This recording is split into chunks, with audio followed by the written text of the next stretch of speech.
सो नमस्कार, विवेक बिंद्रा बोल रहा हूं, फाउंडर एंड सीईओ गाइस। ना come on, founder and CEO. आज बात करेंगे यूनियन बजट 2022। ना पक्ष ना विपक्ष, बात करेंगे केवल निष्पक्ष। कम ऑन, क्या बात करेंगे? निष्पक्ष। बजट में हुआ क्या है, साधारण भाषा में आपको समझाते हैं और समझते हैं। Where are we right now, आज हम कहां हैं, हमारे को जाना कहां है। शुरू करते हैं, समझते हैं। पहले ईज ऑफ डूइंग बिजनेस के अंदर हमारी रैंक 190 देशों में 63वीं रैंक है हमारी। This is a good number, ये एक अच्छा नंबर है क्योंकि ये पिछले कुछ सालों में लगातार इंप्रूव भी हुआ है। एकदम लाइव चलने वाला हूं आपके साथ में, 1 घंटे से ऊपर लगातार बात करने वाला हूं। ईज ऑफ स्टार्टिंग बिजनेस के अंदर 136वीं रैंक, ये क्रॉस है। ये मेरे लिए बहुत बड़ा क्रॉस है। मुझे इससे बहुत तकलीफ है क्योंकि हमारे देश के अंदर बिजनेस स्टार्ट करना आज भी बहुत दिक्कत आ रही है। सिंगल विंडो क्लियरेंस मैकेनिज्म नहीं है बिजनेस का, और उसके कारण आज अब मैं ये बात कई बार कर चुका हूं कि 45 डॉक्यूमेंट चाहिए आपको आज रेस्टोरेंट खोलने के लिए, और उसमें से एक डॉक्यूमेंट में 26 लाइसेंस लग जाता है। एक डॉक्यूमेंट में 26 लाइसेंस, पता नहीं कितना लाइसेंस चाहिए। अगर आपको बंदूक चाहिए तो केवल 19 डॉक्यूमेंट। इसका मतलब हमारे देश के अंदर बंदूक खरीदना आसान है, बिजनेस शुरू करना मुश्किल है। एकदम मेरे साथ रहिए सब लोग, सबको बता रहा हूं मैं वो वीडियो देने वाला हूं, इससे बढ़िया वीडियो इस देश के अंदर किसी ने आपको नहीं दिया होगा। पेइंग टैक्सेस के मामले में हम लोग 115 नंबर पे, यानी कि आज भी हमारे देश में लोग टैक्स पे नहीं कर रहे हैं। क्यों करेंगे? कमा नहीं पा रहे हैं ना भैया, कैसे करेंगे? एनफोर्सिंग कॉन्ट्रैक्ट सबसे बुरी चीज है। ये मतलब ये जो दो आदमी आपस में सारा दिन झगड़ा करते हैं, इसका मतलब जो बायर और सेलर है इनके बीच में कॉन्ट्रैक्ट बनता है, पूरा नहीं होता। सप्लाई करनी थी 3 तारीख को, करता है 30 तारीख को। पेमेंट आनी थी 3 तारीख को, आती है 3 महीने के बाद 3 तारीख को।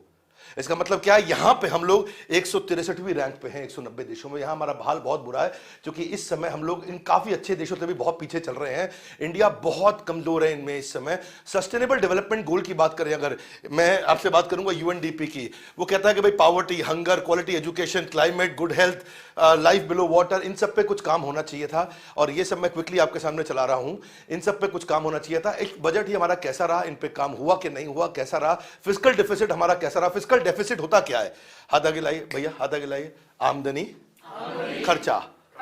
हमारे देश में कुछ होती है आमदनी संजय सर, और कुछ होता है खर्चा। आमदनी और खर्चे में मुझे जरा बता देना भैया, कोई गलती करूं सब मेरे को साथ में रहना। मैं स्पीड से चल रहा हूं, बहुत तेज, मेरा वर्ड पर मिनट बहुत तेज है।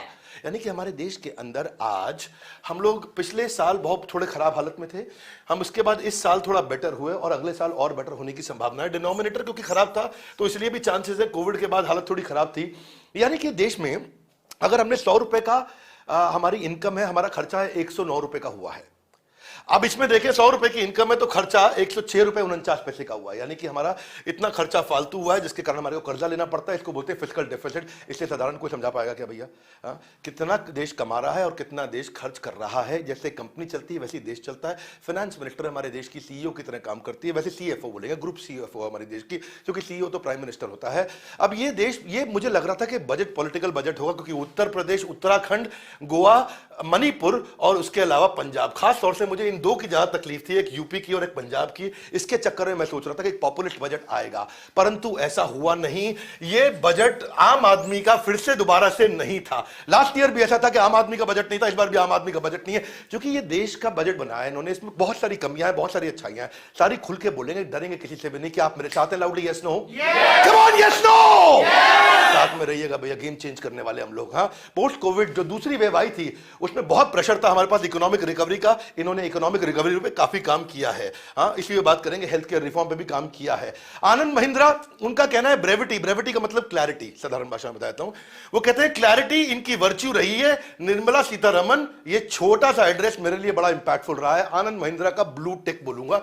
यहां पे 2 कलर दिए हैं आपको, एक नेवी ब्लू कलर है और एक रेड कलर आएगा। रेड मतलब जिसने खिलाफ बोला है। दोनों की बात करेंगे, कोई ना पक्ष ना विपक्ष। हर्ष गोयनका इनके लिए बहुत अच्छा रहा है। ये कहते हैं कि जी पूरा दवाई के हिसाब से इन्होंने बता दिया, डोलो दे दिया इन्होंने, डोलो बुखार की दवाई, इंफ्रास्ट्रक्चर, बूस्टर, हाउसिंग, और सैनिटाइज कर दिया एमएसएमई को, सोशल डिस्टेंस कर दिया, रेलिंग टैक्सेस को, है जी। और इन्होंने जो है पीएम गति शक्ति पे काम किया। गति शक्ति समझा दूंगा आपको क्या होता है। आज आपके काम की सारी बात समझाऊंगा इजी तरीके से। उदय कोटक, लाइव चल रहा हूं मैं आज, एकदम लाइव, तर, no animation, no editing, no post production. एकदम आपके सामने पूरी तैयारी के साथ आया। इतना पीपीटी बना के इतनी स्पीड पे कौन लेके आता है भैया, इतनी बढ़िया। उदय कोटक भी काफी खुश रहे। वो कहते हैं कि भैया यहाँ पे गवर्नेंस पे काम किया है, टैक्स पेयर, एंटरप्रेन्योर, इन्वेस्टर सब जो भी है, मतलब उदय कोटक को अच्छा लगा। लेकिन भाई कुछ लोग बुरा भी मान गए। ये रणदीप सिंह सुरजेवाला क्या कहता है कि भाई सैलरीड मिडिल क्लास, ये तो कुछ सोच रहे थे कुछ मिल जाएगा, कुछ नहीं मिला। एफएम और पीएम, हमारी फाइनेंस मिनिस्टर, प्राइम मिनिस्टर, सबको दुखी कर दिया है। ये तो धोखा हो गया है, मिडिल क्लास के साथ, बेचारों के साथ धोखा हो गया है। अरविंद केजरीवाल, उम्मीद थी कि वो लाल रंग में ही आएंगे, वैसे ही लाल रंग में आए अरविंद केजरीवाल। कोरोना काल में लोगों को बजट से उम्मीद थी, लेकिन बजट में लोगों को मायूस किया। आम जनता के लिए बजट में कुछ नहीं है, महंगाई कम करने के लिए कुछ नहीं है। तो ये विपक्ष ने ऐसा कहना था, तो इसलिए मैं उनको भी कवर कर रहा हूं यहां पे। राहुल गांधी ने भी ऐसा बोला, zero sum budget, salary class, middle class, poor, deprived, youth, farmer, MSME, सबके लिए कुछ नहीं दिया इन्होंने। ये राहुल गांधी साहब का कहना है। सुहेल सेठ, ये नॉर्मली कई बार प्रो बोलते हैं, इन्होंने भी इस बार काफी क्लियरली अगेंस्ट बोला है। सुहेल सेठ ने भी साफ कह दिया है कि हॉस्पिटैलिटी सेक्टर से इनको उम्मीद थी। ये हॉस्पिटैलिटी सेक्टर के बारे में क्यों बात कर रहे थे, टूरिज्म की, मुझे मालूम नहीं, लेकिन उन्होंने बात किया और उन्होंने कहा कि incredibly sad for incredible India. ये बहुत दुखी रहे इस बजट से। संजय सिंह, आम आदमी पार्टी के, बाकी लोग बजट से दुखी हैं, इनसे मैं थोड़ा सा दुखी हूं। इसलिए नहीं, मुझे इनकी पार्टी से कोई मतलब नहीं, आम आदमी पार्टी से, पर ये विचारधारा ठीक नहीं है। ये क्या कहते हैं, देश की दुर्गति के बाद गति शक्ति मिशन से देश को बहुत फायदा होने वाला है। बजट की उपलब्धि देश की सरकारी संपत्तियों को बेचना है।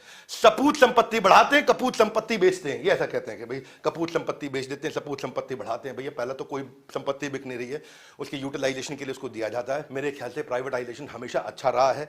वो इकोनॉमी जिसमें एक बिजनेस बनाता है, सरकार का काम बिजनेस करना नहीं है, सरकार का काम पॉलिसी बनाना, पॉलिसी को इंप्लीमेंट करना है। सरकार का काम पॉलिसी बनाना, पॉलिसी को इंप्लीमेंट करना है। अब आम आदमी का काम, जो रियल आदमी बिजनेसमैन है, उसका काम बिजनेस करना है। सरकार को थोड़ी कंपटीशन में आकर के बिजनेसमैन के साथ खड़ा होना है। क्यों ऐसी बात करते हैं आप कि बेच दिया बेच दिया बेच दिया है, बेच दिया है जी। पूंजीपति पैसा खा जाता है, बर्गर के साथ खाता है, पिज्जा के साथ खाता है, दाल चावल के साथ। पूंजीपति पैसा कैसे खाता है, मुझे यह बात समझ में नहीं आती। बहुत लोग आगे बोलते हैं पूंजीपति जब बढ़ता है तो पूरा देश बढ़ता है, उससे पूरी इकोनॉमी बढ़ती है, टैक्सेस आते हैं, उसके अंदर पैसे का सर्कुलेशन तेज होता है। भैया तुम क्यों ऐसी बातें करते हो, धोखा देते हो तुम जाकर के जनता को, आम जनता को। जब कोई भी पॉलिटिशियन ऐसा बोलता है मुझको दुख लगता है, क्योंकि उसको लगता है ऐसा बोलूंगा तो मुझे वोट मिल जाएगा। मैं किसी पार्टी के खिलाफ नहीं हूं, लेकिन मैं आज फिलॉसफी समझाना चाहता हूं और इस वीडियो के माध्यम से। अगर मुझे बात गलत लगेगी तो गलत बोलूंगा, सही लगेगी तो सही बोलूंगा, पार्टी कोई सी भी हो, क्योंकि मेरा मुद्दा क्या, ना पक्ष ना बात करेंगे, निष्पक्ष। कौन क्या, निष्पक्ष बात करेंगे। बिल्कुल टीम हमारे साथ में खड़ी है। इस टीम का भी धन्यवाद करेंगे एक बार, टीम के लिए जोरदार तालियां, जिन्होंने हम लोग साथ में मिलकर के। तो भाई तीन बातें हैं आपको, एक कंजम्पशन, दूसरा कंजम्पशन, तीसरा कंजम्पशन। इकोनॉमी तभी ग्रो करती है जब कंजम्पशन बढ़ता है। और निर्मला सीतारमण ने थोड़ा इस समय करेज दिखाया, क्योंकि उनको इस समय बुराई भी झेलनी पड़ रही है, क्योंकि उन्होंने टैक्स में कटौती बेनिफिट नहीं दिया, बहुत चीजों के बेनिफिट आम आदमी को तुरंत वाले होते नहीं दिए। दो प्रकार का बिजनेस भैया, मछली खिला देते हैं आपको, खाएंगे मछली, आप मछली खा लीजिए आप, और एक है मछली पकड़ना सीख लीजिए। क्या है, मछली एक है भाई, मछली खिलाते हैं, आपका पेट भर गया, मछली खत्म, कोई खत्म, अब अगली बार मछली फिर लेके आओ, उसके बाद अगली बार मछली, फिर अगली बार मछली। तो दोनों चीजें जरूरी हैं। आज मैं भूखा हूं, मुझे तुम मछली पकड़ना सिखा रहे हो, और भाई कब तक मछली देते रहोगे, पकड़ना भी सिखा दो। दोनों चीजें चाहिए आपको, दोनों चाहिए हैं।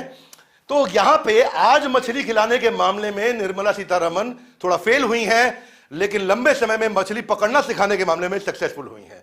दोनों बातें, इन दोनों पहलुओं को आराम से समझते हैं। जब तक भैया पर्सनल डिस्पोजेबल इनकम इसको बोलते हैं कि आदमी के पास खर्च करने के लिए पैसा आना चाहिए, वो इस बजट ने नहीं दिया है। क्लियरली ये बात समझ में आती है कि आज इसका फायदा नहीं है। पूंजीपति पैसा खाता नहीं है, पूंजीपति कमाता है। ये टाटा ग्रुप है, 150 साल से चल रहा है भैया। पूंजीपति कौन है, पूंजीपति और कौन है भैया? ये आज 100 से ज्यादा कंपनी चला रहे हैं, 100 से ज्यादा देशों के अंदर। और ये जो 100 कंपनियां, उनमें से 28 पब्लिक लिस्टेड कंपनीज हैं, और टीसीएस अकेली 3 गुना ज्यादा बड़ी है इस समय, या काफी ज्यादा बड़ी है पूरे के पूरे पाकिस्तान स्टॉक एक्सचेंज के मुकाबले। हमारी एक कंपनी पूरी, कमाल है भाई, कमाल है, समझ में आ रही है भाई, कमाल है। एक टीसीएस पूरे पाकिस्तान स्टॉक एक्सचेंज में उतना दम नहीं जो हमारी एक टीसीएस में है। गर्व है हमारे को पूंजीपतियों पे। हाँ, आपका मेरे को समझ में नहीं आता है भैया, कुछ लोगों की दिक्कत पता क्या है? इलॉन मस्क ने ये कहा, जेफ बेजोस ने ये कहा, बिल गेट्स ने ये कहा, हमारे यहाँ का अंबानी टाटा कुछ कहेगा तो तुम कहते नहीं उसको, हमारे यहाँ अडानी कुछ बोलेगा तुमको लगता है चोर है। भाई कैसे डिसाइड करते हो चोर है? अभी रुको, अपने देश के बिजनेसमैन की भी तारीफ करनी चाहिए, क्योंकि उतनी नौकरियां दे रहा है। ये दुनिया की 7वीं सबसे बड़ी कंपनी है भैया टाटा ग्रुप, इस 7.25 लोगों को नौकरी दे रही है। 67% ग्रुप का रेवेन्यू इंटरनेशनल आ रहा है, विदेशों से पैसा इंडिया में आ रहा है। हाईएस्ट मार्केट कैप है बिजनेस हाउसेज में इंडिया में। आज देश का 4% कंट्रीब्यूट केवल टाटा ग्रुप कर रहा है। तो ऐसे पूंजीपति चाहिए कि नहीं चाहिए? Yes no? तो पहले ये मुद्दे को समझ जाओ। 2.5% टैक्स जो है ना इंडिया का 50,000 करोड़ रुपया, पूरा आसाम, हिमाचल, उड़ीसा, गोवा जितना टैक्स ये इकट्ठा कर रहा है उतना अकेला टाटा ग्रुप टैक्स दे रहा है। इस बजट को समझने के लिए ये फंडामेंटल समझने जरूरी है। हाईलाइट क्या है बजट के समझ लो। इंडिया की इकोनॉमिक ग्रोथ 8 से 8.5% 2022-23 में एक्सपेक्टेड है वर्सेस 9.2% इन करंट फाइनेंशियल ईयर। ठीक बात है कि नहीं? आगे समझो। कैपिटल एक्सपेंडिचर 35% से 7.5 लाख करोड़ का 2022-23 का प्लान किया गया। 2023 में एक्सपेंडिचर जो है 40 लाख करोड़ के आसपास रहने वाला है। क्या मेरी बात समझ आ रही है? हाथ आगे लाइए। क्या होता है वो? थोड़ा और समझाओ। अभी समझाते हैं, देखो समझो मेरे साथ में। पहले ये समझो कि हमारा जो है ना एस्टिमेटेड जीडीपी 6.9%, प्रोजेक्टेड 6.4%। अच्छी बात है। फिस्कल डेफिसिट हमारा 4 के 4.5-5 के आसपास होना चाहिए। 40 लाख करोड़ कहां जा रहा है? मुख्य रूप से 2 जगह जा रहा है। एक स्कीम सब्सिडी एक्सपेंडिचर में जा रहा है, यानी कि उसका 41%। इतना तो जा रहा है भैया स्कीमों में, सब्सिडी में, इंफ्रा के अंदर, इसमें उसमें इतनी इन्वेस्टमेंट, लॉन्ग टर्म इन्वेस्टमेंट। दूसरा जा रहा है बाकी के सारे रूटीन खर्चों में, समझो उसको ओपेक्स है। लेकिन यहाँ हमारा देश इतना बड़ा कि ओपेक्स ही ज्यादा बड़ा हो जाता है। यहाँ पे सैलरी है, बाकी एक्सपेंडिचर है, ग्रांट है। ये 2 जगह पे सारा का सारा पैसा खर्च हो रहा है। 41 यहाँ जा रहा है और 59 यहाँ जा रहा है। ये मिलाकर के आपका 100% हो गया। अब समझो ट्रांसपोर्ट के अंदर अगर पिछले साल देखें तो 2,33,000 करोड़ रुपया लगाया गया था। इस साल 3,51,000 करोड़ दिया है, यानी कि बड़ा है। गुड, 51% बढ़ गया है। अर्बन डेवलपमेंट में पिछले साल 54,000 करोड़ रुपया था और इस साल 76,000 करोड़ रुपए, ये भी बड़ा है। वेरी गुड, यहां भी सरकार इन्वेस्ट कर रही है। यानी कि सरकार ने आम आदमी को नहीं दिया पैसा, सरकार ने देश को बढ़ाने पर थोड़ा ज्यादा इन्वेस्ट कर दिया। इससे मैं आम आदमी को नहीं मिला है। तो यह तकलीफ है। इसका मतलब अभी भूखा मर जाऊं क्या? अभी मछली क्यों नहीं खिला रहे? हाँ, ये कमी रह गई है सरकार की। हाँ, लेकिन मछली पकड़ना सिखा दे, हाँ, इस पर काम किया गया है। तो इसका मतलब क्या है? इन्होंने थोड़ा निडर होकर काम किया। इनको कहते हैं मैं, हमारे को डर नहीं लगता, आदमी वोट दे ना दे, अभी तो देश के लिए काम करेंगे। उस टाइप का इनका थोड़ा सा मुद्दा रहा है, मानसिकता वो रही है। लेकिन विपक्ष को बात पसंद नहीं आई। विपक्ष कहता है भाई आज इतने लोग बेरोजगार हैं, इतनी गरीबी, इतनी महंगाई, हाय हाय हाय हाय। क्या? ये भी ठीक है जी, बात बिल्कुल ठीक है। उनकी विपक्ष की बात ठीक है, मैं विपक्ष की बात को बिल्कुल नहीं नाकार रहा हूं, क्योंकि वो ठीक मुद्दे उठा रहे हैं। लेकिन अब अगर हम देखते हैं एग्रीकल्चर में 1,48,000 करोड़ रुपया, उसको बढ़ा के 1,51 किया। तो एग्रीकल्चर पे, किसानी पे बहुत ज्यादा पैसा नहीं बढ़ाया, जो कि मुझे लग रहा था कि पंजाब, जहां पे कितने किसान हैं, उत्तर प्रदेश, इलेक्शन आ रहा है, 5 राज्य, जोर से बोलो, 5 राज्य, हर आदमी कर रहा था 5 राज्य के चक्कर में सरकार पैसा लुटा देगी। नहीं लुटाया उन्होंने। किसानों के लिए जो लग रहा था कि बहुत ज्यादा अमाउंट बढ़ेगा, वो अमाउंट नहीं बढ़ाया। तो उसका मतलब क्या? बढ़ाया भी तो कितना? केवल 2% बढ़ाया। 2% तो कुछ नहीं है बाकियों के मुकाबले जहां बढ़ा रहे हैं। एजुकेशन पे 93,000 करोड़ से 1,00,000 करोड़ पहुंच गया ये। तो एजुकेशन पे कुछ थोड़ा सा और बढ़ाया गया है। ठीक है, चलो 12%, 10% आपने बढ़ा दिया, बधाई आपको, धन्यवाद। जबकि और बढ़ाना चाहिए था मुझे लगता है। हेल्थ पे 74,000 करोड़ से 86,000 करोड़ बढ़ाया है, इसमें 16% बढ़ा दिया गया है। यहाँ पे अच्छा आपको नंबर देना चाहते हैं सरकार को। रूरल डेवलपमेंट में 1,94,000 करोड़ से आपने 2,06,000 करोड़ पे लेके गए हो, यहाँ भी थोड़ा आपने बढ़ाया, 6% चलेगा, ठीक है, हमारे को खुशी है। फर्टिलाइजर सब्सिडी या 80,000 करोड़ रुपए सरकार जो किसानों को सब्सिडी देती है फर्टिलाइजर के लिए, उसको 1,05,000 करोड़ किया, तो उसमें थोड़ा बढ़ाया, अच्छे से 32% बढ़ा दिया है। यानी कि फर्टिलाइजर पे सब्सिडी दी है। फर्टिलाइजर पे सब्सिडी कौन लेता है? जो आदमी ट्रेनिंग कर रहा है, मेरे को मिलती है सब्सिडी ताकि मैं फर्टिलाइजर खरीद लूं, यस नो? वो किसान को मिलती है। बात ठीक समझ में आ रही है? मैं क्वेश्चन करता रहूंगा आपसे। फूड सब्सिडी खाने पे, इसमें नहीं बढ़ाया है, इसमें उल्टा माइनस किया गया फूड सब्सिडी के अंदर। थोड़ा बजट और इकोनॉमी को समझते हैं, क्या क्या बताए गए हैं। मेरे हिसाब से पहले गोल समझ लो। मेरे हिसाब से इन्वेस्टमेंट और रिफॉर्म पे काम होना चाहिए था, पर जब भी आप इन्वेस्टमेंट और रिफॉर्म पे काम करते हो तो आपका खर्चा बढ़ता है। लाउड लिखा बढ़ता है। और अगर आमदनी तुरंत नहीं आई और खर्चा बढ़ गया, फिस्कल डेफिसिट, थोड़ी देर पहले बताया था मैंने आपको। अगर आपने खर्चा ज्यादा कर दिया, आमदनी नहीं है, तो आपको बाजार से उधार लेना पड़ेगा। भैया पैसा तो विदेश से उधार लेकर के आता है भारत, उससे पैसा, इसी चक्कर में उधार का कर्जा बढ़ता है, फिर उसका इंटरेस्ट चुकाने में पैसा निकल जाता है। जो आमदनी आई उसमें इंटरेस्ट चला जाता है। फिर होता है कि नहीं, आपके साथ मकान खरीदते हो तो उसके बाद जो है, जो आमदनी आती है उसमें ईएमआई का पैसा निकल जाता है, फिर आप उस लोन को चुकाने के लिए और लोन लेकर के आते हो, फिर और इंटरेस्ट बढ़ता है, फिर आमदनी आती है, और आमदनी बढ़ नहीं रही, इंटरेस्ट बढ़ रहा है। इसलिए फिस्कल डेफिसिट कंट्रोल करना देश में जरूरी है। कम ऑन, देश में जरूरी है। इन्वेस्टमेंट को करना चाहिए था एग्रीकल्चर में, हेल्थ केयर में, एजुकेशन में, इंफ्रा में, इसमें काफी हद तक इन्वेस्टमेंट किया गया है। और R&D के अंदर स्किल डेवलपमेंट, ह्यूमन कैपिटल, कई जगह इन्वेस्टमेंट किया गया है। दूसरी चीज, 5 राज्यों की मुद्दा हो रहा था, पॉपुलर स्कीम आएगी, वो नहीं आई है। गवर्नमेंट नहीं लेकर के आई, इलेक्शन होने के बावजूद नहीं लेकर के आई, जिससे लोग दुखी भी हैं, नाराज भी हैं। ट्विटर पे सरकार को नेगेटिव रूप से आज ट्रोल करती रही लगातार। क्या बोलते हैं उसको हम लोग, ट्रेंडिंग, है ना, ट्रेंडिंग ट्रोल करते हैं तो ट्रेंडिंग हो जाता है बहुत ज्यादा, तो वो ट्विटर पे लगातार ट्रेंडिंग चलता रहा। अब है तीसरा मुद्दा, फिस्कल डेफिसिट। फिस्कल डेफिसिट आपको समझा ही रहा हूं काफी देर से मैं, कि जो अपना सारी कमाई है, कमाई में खर्चा माइनस कर दो, फिस्कल डेफिसिट, उसमें हम काफी बेहतर हुए हैं पिछली बार के मुकाबले। इसका मतलब क्या है? सरकार को पैसा कमाना आता है। कम ऑन, इस सरकार को पैसा कमाना आता है भैया। इसमें तो आपको नंबर देंगे, आपको पैसा कमाना आता है, लेकिन थोड़ा पैसा बांटना भी जरूरी था आपको। हाँ, सारा कमा करके खुद आप इंफ्रा पे लगा दोगे, और आम आदमी को जो आज चाहिए, हाथ आगे लाइए, जो आज चाहिए, आप बोलोगे 2 साल बाद मिलेगा, अबे भैया आज चाहिए, तो यहां नंबर आपके कटते हैं। निर्मला सीतारमण जी और प्रधानमंत्री मोदी का कहना है कि ये जो बजट है ये विजन सेट कर रहा है अगले 25 साल का।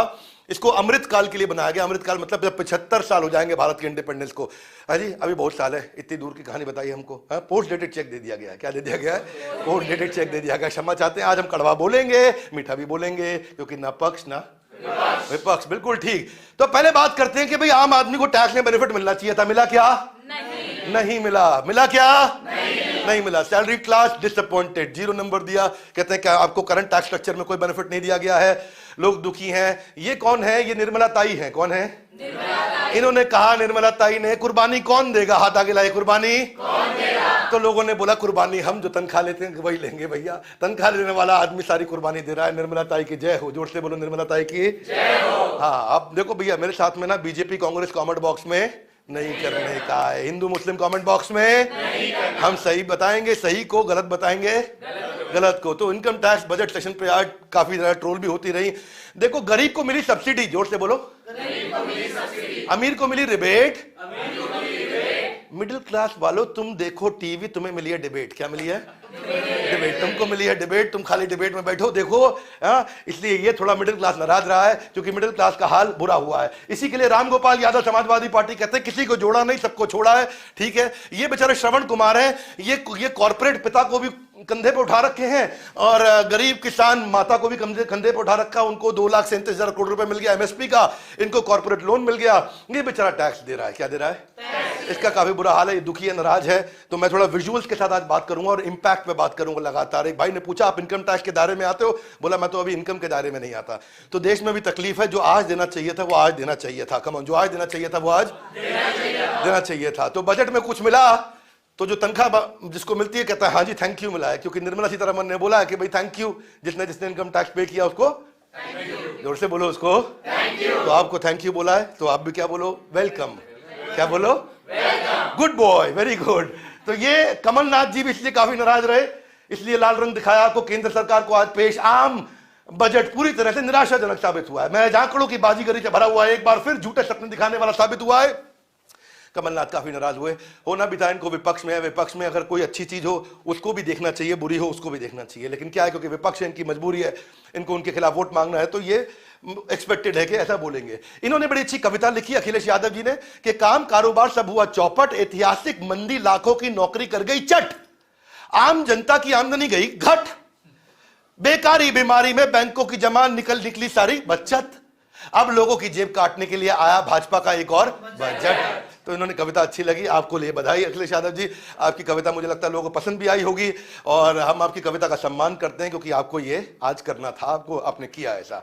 यहाँ नितिन कामत है, ये एक जो ट्रेडिंग कंपनी है ऑनलाइन, जिसपे क्रिप्टो वगैरह की ट्रेडिंग होती है सबकी, और पैसे की स्टॉक मार्केट की होती है। इसने भाई ने बताया कि गुड न्यूज है, क्रिप्टो जो है फाइनली एक्नॉलेज कर लिया गया है। इसका मतलब ये नहीं कि लीगल हुआ है, हाँ ये बात सही है, क्रिप्टो लीगल नहीं हुआ है, पता नहीं चल रहा है लीगल हुआ, लगता तो ऐसा ही है कि लीगल हुआ है। टैक्स तो ले लेंगे, जब तुम इलीगल पे टैक्स लोगे इसका मतलब, तो उसका मतलब लीगल हुआ है कि नहीं है। अगर इलीगल, आप इलीगल काम पे टैक्स कैसे ले सकती है सरकार, तो मतलब लीगल हुआ है, लेकिन ये बोला नहीं है कि लीगल हुआ है, तो लग रहा है कि जैसे इलीगल रह गया है। अब अगर इलीगल रह गया है तो इलीगल काम पे सरकार टैक्स लेगी, इसका मतलब कोई तस्करी हो रही है, इसका मतलब किसी को बंदूक ये वो सामान खरीदना, क्या उस पर टैक्स लेंगे? नहीं लेंगे, क्रिप्टो पे ले रहे हैं। अगर क्रिप्टो पे टैक्स ले रहे हैं तो मतलब ऐसा लगता है कि लीगल होने जा रहा है, ऐसा दिखता है हमारे को। तो गुड न्यूज है, डिजिटल एसेट होल्डर बोलते हैं इनको, क्या बोलते हैं? क्योंकि इसमें क्रिप्टो नहीं आती, बाकी चीजें भी आती हैं। तो इस समय डिजिटल रुपी भी अपना लॉन्च करने जा रही है, इसके लिए सरकार को बहुत बधाई। सरकार टेक्नोलॉजी ड्रिवन होने जा रही है। आप वर्चुअल डिजिटल एसेट पे इस समय टैक्स लगाएंगे, और फिर उसमें अगर आपका नुकसान हो गया है तो आपको हम कोई भरपाई नहीं करेंगे, फायदा हो गया तो हम पैसा ले लेंगे, सरकार ऐसा कहती है। आगे बढ़ते हैं। अब इस बात पे मैं यहां पे थोड़ा नीला रंग ही दिया है भाई को हमारे, अंग्रेजी बहुत अच्छी बोलते हैं शशि थरूर जी।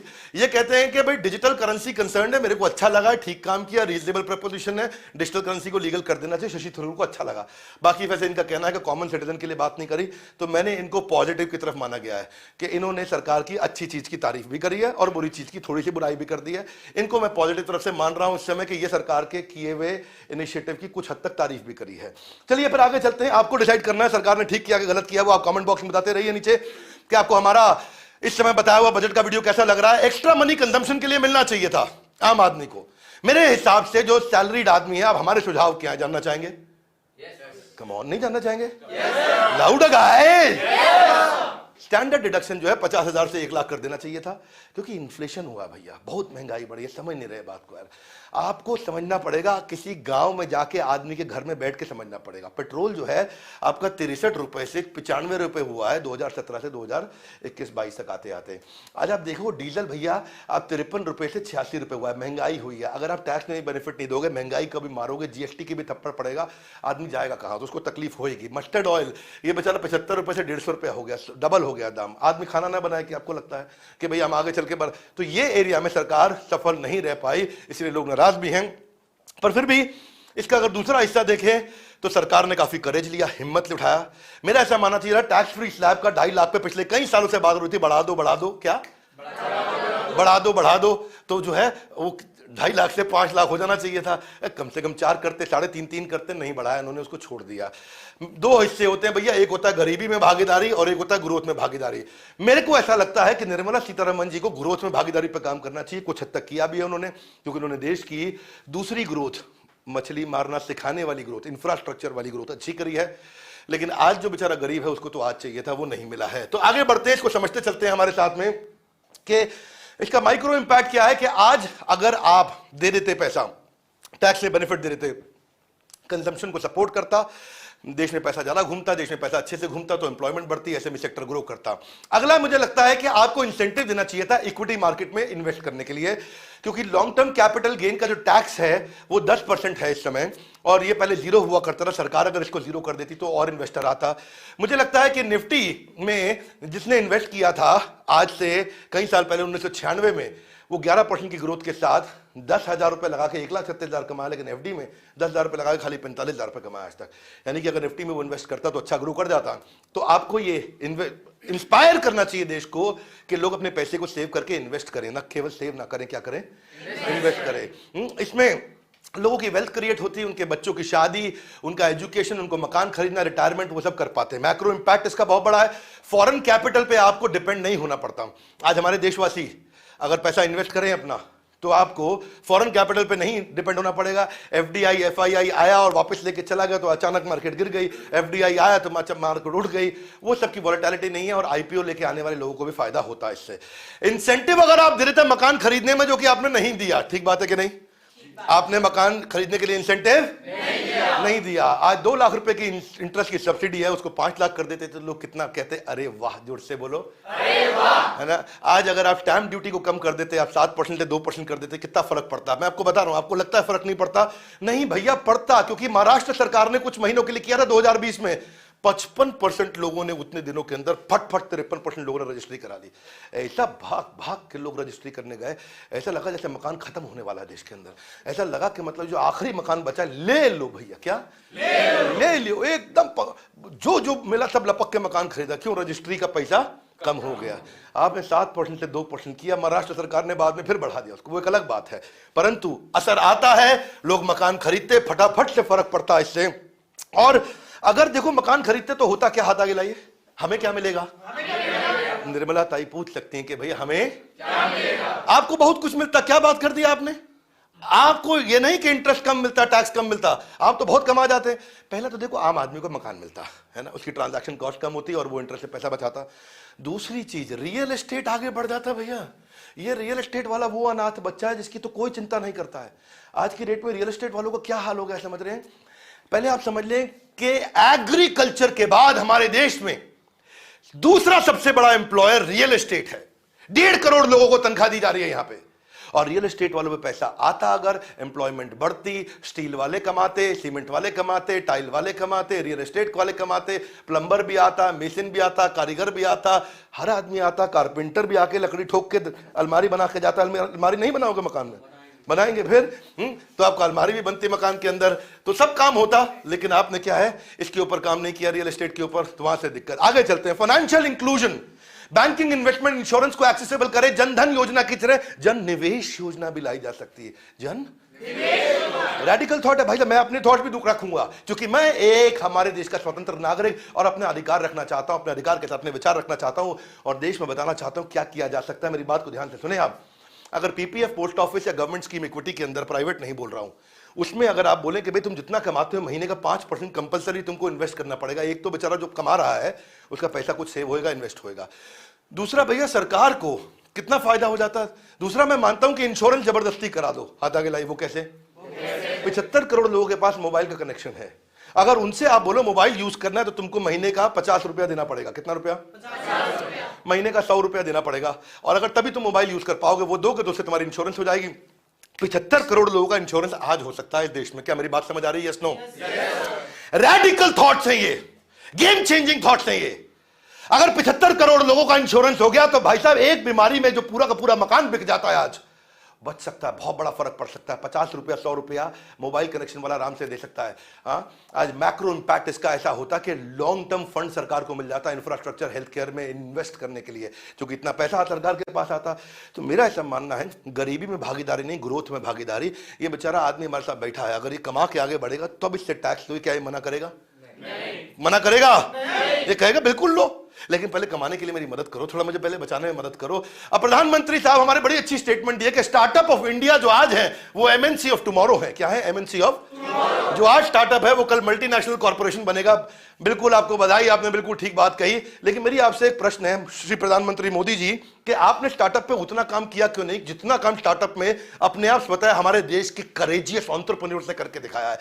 तीसरा लार्जेस्ट दुनिया का इकोसिस्टम बन गया। क्या मेरी बात समझ आ रही है? 60,000 स्टार्टअप हमारे यहां, और मेरी बात सुनिए, $42 बिलियन हमारे यहां पे रेज हुआ गया। $11.5 बिलियन इस साल, 42 पिछले साल। अपने आप नंबर जो है ना ट्रिपल के आसपास होता चला जा रहा है। इतना पैसा स्टार्टअप हमारे यहां रेज कर रहे हैं, ये बिल्कुल फर्क आ चुका है। इसीलिए इस पर ज्यादा ध्यान दिया जाना चाहिए था। 46 यूनिकॉर्न हमारे यहां एक साल में आई है। जितनी 10 साल में आई उतनी एक साल में आई। एक बार और, जितनी 10 साल में आई उतनी स्टार्टअप से कमाल किया। एक बार हमारे देश के सारे स्टार्टअप्स के लिए जोरदार ताली बजनी चाहिए भाई लोग। ये हमारे देश के स्टार्टअप्स हैं, आपके लिए ताली। और आप भी बोलिए वेलकम नीचे कमेंट बॉक्स में। आगे चलते हैं। 90 यूनिकॉर्न हो गए। थर्ड लार्जेस्ट सिस्टम इकोसिस्टम है पूरी दुनिया के अंदर। केवल अमेरिका और चाइना रह गया है। छोड़ेंगे नहीं एक कमॉन, क्या छोड़ेंगे? केवल अमेरिका चाइना हमसे आगे रह गया दुनिया में। We are third country now in the world. कहां रह गया? यूके हमसे बहुत पीछे। आगे बढ़ते हैं। तो इनके लिए आपने टैक्स हॉलिडे दिया, लेकिन मैं इसमें आपको नंबर ज्यादा नहीं देना चाहूंगा, वो इंसेंटिव की कमी है। आपने कहा 1 साल का एक्सटेंशन है, अगले साल भी आपको जो रजिस्टर करेगा उसको भी हम टैक्स हॉलिडे दे देंगे। टैक्स हॉलिडे समझा देता हूं, पहले मैं समझना चाहेंगे? टैक्स हॉलिडे का मतलब है भैया, ये पहले मैं समझाता हूं। आई वॉश, ये मैंने यहाँ पे नंबर काटे हैं सरकार के, खाता के लाई। क्यों? इसलिए काटे, मेरी बात समझो भैया। आपने ये कहा है कि जो स्टार्टअप आएगा वो 3 साल तक जो कमाएगा उस पर टैक्स नहीं लेंगे हम, यही तो कहा है। स्टार्टअप 3 साल तक कमा नहीं पाता है। स्टार्टअप तो पहले लॉस करता है। चौथे 5वें साल तक जब तक कमाने आता है तब तक उसको टैक्स के बेनिफिट जो मिलना तो मिलता ही नहीं समझे भाई? ओयो आया, ओयो को पहले तो 5 साल लॉस में ही रहा ना, जब कमाने का टाइम आया तो आपने टैक्स ले लिया भाई। इसलिए आपको कम से कम 5 साल का देना चाहिए टैक्स हॉलिडे, क्योंकि तीसरे साल में वो कमाना शुरू करता है, चौथे में आप टैक्स ले ही लेते हैं उससे। तो चौथे में भी मतलब, 5वें में मतलब, जो 3 साल उसने लॉस किया वो 2 साल आपसे टैक्स बचा के कुछ रहेगा भाई, कुछ खाएगा कमाएगा, है कि नहीं? इंडिया में टैक्स हॉलिडे आपका 3 था, उसको कर देना चाहिए था 5। दुबई के अंदर जाओ भैया, Dubai multi commodity centre DMCC, 50 साल का टैक्स हॉलिडे। कितने साल का? 50 साल। बुरा नहीं मानिएगा, है ऐसे रेफरेंस पॉइंट। 50 साल का टैक्स हॉलिडे है। टैक्स हॉलिडे कम से कम 5 साल का होना चाहिए था। Loudly yes no? तो प्रार्थना है आपसे, इस पे आगे चल के ध्यान दे। सरकार से हमारी प्रार्थना है ये, क्योंकि आप हमारे देश के राजा और हम आपकी प्रजा, आपसे प्रार्थना करने का तो अधिकार है हमारे पास में। स्टार्टअप जो जनरेट कर रही है ग्रोथ कैपिटल, वो बचा पाती है अपने लिए, आगे बढ़ती। अब टैक्स रैशनलाइजेशन इन्वेस्टर के लिए भी, अब दुनिया भर से इन्वेस्टर हमारे देश में आ रहा है। Yes no? बोलिए, स्वागत है आपका। इन्वेस्टर आता है हमारे यहाँ, स्टार्टअप को पैसा देता है। प्रेजेंटली जो है आप आज की डेट में उनको 20% टैक्स लगा देते हो आप कैपिटल गेन पे, ठीक बात है। अब यह जो लिस्टेड कंपनी है बॉम्बे स्टॉक एक्सचेंज पे, जो आईपीओ से जाती है उस पर 10% लगाते हो, स्टार्टअप वाले के लिए 20%। क्यों भैया? स्टार्टअप आपका सौतेला बेटा है, नहीं क्या बुरा किया उसने? कॉर्पोरेट से आप वहां पे 10% लगा रहे हो, स्टार्टअप वाले के लिए 20%, हाथ आगे लाए। क्यों? सौतेला व्यवहार क्यों? ये भी आप ही का बच्चा है। क्यों आप ऐसा क्यों सोच रहे हैं? इसको अनाथ की तरह मत ट्रीट करिए। इस समय सिंगापुर में 0 कैपिटल गेन टैक्स है। कितना है? 0। आप 20 मांग रहे हो हमसे, इसलिए मैं बोल रहा हूं ग्रोथ में भागीदारी। जोर से बोलिए। आगे बढ़ते हैं। सिंगापुर में अगर समझे सिंगापुर कैसा देश है, हाँ ठीक है, सिंगापुर में पॉपुलेशन कम है, कंट्रोल कर पाए, अच्छा कर पाए। हम नहीं कह रहे आप सिंगापुर बन जाइए इस साल, लेकिन हमारी कुछ रिक्वेस्ट है। ये ईज ऑफ डूइंग बिजनेस में सिंगापुर नंबर 2 पे, करप्शन के अंदर बढ़िया, इतना बढ़िया कि नंबर रैंक 3 पे काम कर रहा है। करप्शन है ही नहीं देश के अंदर, फ्यूचर सोचता है, सेफ्टी पे बहुत बढ़िया, ईज ऑफ स्टार्टिंग बिजनेस में 5वीं रैंक है दुनिया के अंदर, एजुकेशन पे 6ठी रैंक है दुनिया में, इनोवेशन में 7वीं रैंक है दुनिया में। सिंगापुर तो कमाल है। सिंगापुर के लिए तालियां guys, come on, louder louder louder louder louder. Impact ये है कि हमारे जो स्टार्टअप है ज्यादा पैसा रेज कर पाएंगे, इन्वेस्टर को दिक्कत नहीं आएगी, उसको लगेगा भैया मेरे को सरकार को इतना टैक्स नहीं देना, मैं भी थोड़ा रिस्क ले लेता हूं। एंटरप्रेन्योरशिप बढ़ता है। एक्सेलरेटर इंक्यूबेटर पे काम करना चाहिए था। ये कौन होता है? ये स्टार्टअप को शुरू में मदद करता है, उसके साथ रहता है, उसके साथ खड़ा हो जाता है। चाइना में 2400 एक्सेलरेटर इंक्यूबेटर हैं, यूएस में 1500 हैं, जहां स्टार्टअप को बहुत मदद की जाती है। कोई स्टार्टअप आता है, उसको ट्रेनिंग देना, उसको सिखाना, उसको थोड़ा पैसा पकड़ाना, 5 लाख 10 लाख रुपए देना, उसको ऑफिस का जगह अपनी तरफ से दे देना, उसको टेक्नोलॉजी बनाने में मदद करना, उसको गाइडेंस देना, उसको कोई नया इन्वेस्टर ला करके देना। तो ये इंक्यूबेटर एक्सेलरेटर का काम है। चाइना में बहुत है, यूएस में बहुत है, पर इंडिया में केवल 300 है। कहाँ 2400 1500, यहाँ 300 है। इसको अगर बढ़ाने पर काम किया जाता तो अचानक स्टार्टअप बहुत बढ़ते, नंबर बढ़ता। और नंबर जो है ना, आज 5% स्टार्टअप सफल होते हैं, 95% फेल होते हैं। अगर ये 5 की जगह नंबर डबल हो जाता, 10 हो जाता, सोचिए कितनी नौकरियां आती, सोचिए कितना टैक्स आपको मिलता, सोचिए आप कितना कमा जाते। इंक्यूबेटर एक्सीलरेटर लाने में आपका बहुत पैसा नहीं लगता, इसलिए आपको उस पर इन्वेस्ट करना चाहिए था। आगे चलते हैं। एग्री में आपने बूस्ट किया है, बहुत अच्छा किया, नाबार्ड के माध्यम से आपने किया एग्रीकल्चर के लिए, उसके लिए आपको तारीफ करना चाहेंगे। स्टार्टअप को आप फैसिलिटेट कर रहे हैं कि वो ड्रोन शक्ति लेके आए, ड्रोन पे आपने काफी काम किया। इससे कुछ लोग नाराज भी हुए, हालांकि मुझे अमाउंट नहीं मालूम आप कितना लगाने जा रहे हैं यहाँ पे फंड करने पे इन फार्मर्स के लिए, लेकिन मेरे हिसाब से इसका स्वागत है। डिसीजन का क्या है? सरकार को इस पे हम अच्छे नंबर देना चाहेंगे। यूनियन बजट में एमएसएमई के लिए कैसा रहा, छोटे व्यापारी के लिए कैसा रहा, जानना चाहेंगे? नहीं जानना चाहेंगे? Come on. हाँ यस, 2 लाख करोड़ का आपने एलोकेशन किया है कोलैटरल फ्री लोन एसएमईज के लिए, बहुत अच्छा काम किया, उसके लिए आपको बधाई। ये एसएमईज को मदद करेगा उनकी वर्किंग कैपिटल को मैनेज करने के लिए, परंतु मिलना भी चाहिए। एक क्या ऐसा नहीं कि आपने अप्रूवल कर दिया, पैसा एलोकेट कर दिया, पैसा मिल नहीं रहा, बैंक के पास जाओ तो क्या पैसा देता है? क्षमा चाहता हूं, इसमें आपको और काम करना है। आपने 59 मिनट वाली योजना भी लाए हैं कि 59 मिनट में लोन मिलेगा। हमने जाकर के एमएसएमई के मिनिस्टर से भी 2 दफा बात करी, 2 अलग अलग मिनिस्टर से बात करी, अलग अलग 2 बार के रेजिम में, लेकिन दोनों सबका कहना है कि भाई हम कर रहे हैं और बैंक पैसा देगा। बैंक आसानी से नहीं देता है। बहरहाल फिर भी ये अच्छा किया, बहुत जिनको मिल रहा है अच्छा मिल रहा है, ज्यादा लोगों को मिल रहा है, उसके लिए बधाई। आपकी जो ECLGS एक्सटेंशन जो आपने दिया 50,000 करोड़ का कवर आपने एक्सपैंड भी करके दिया है, जो इमरजेंसी क्रेडिट लाइन स्कीम है आपकी गारंटी स्कीम, यह है मार्च 2023 तक आपने उसको एक्सटेंड किया है, उसके लिए बहुत बधाई। एक बार इसके लिए तालियां जोरदार।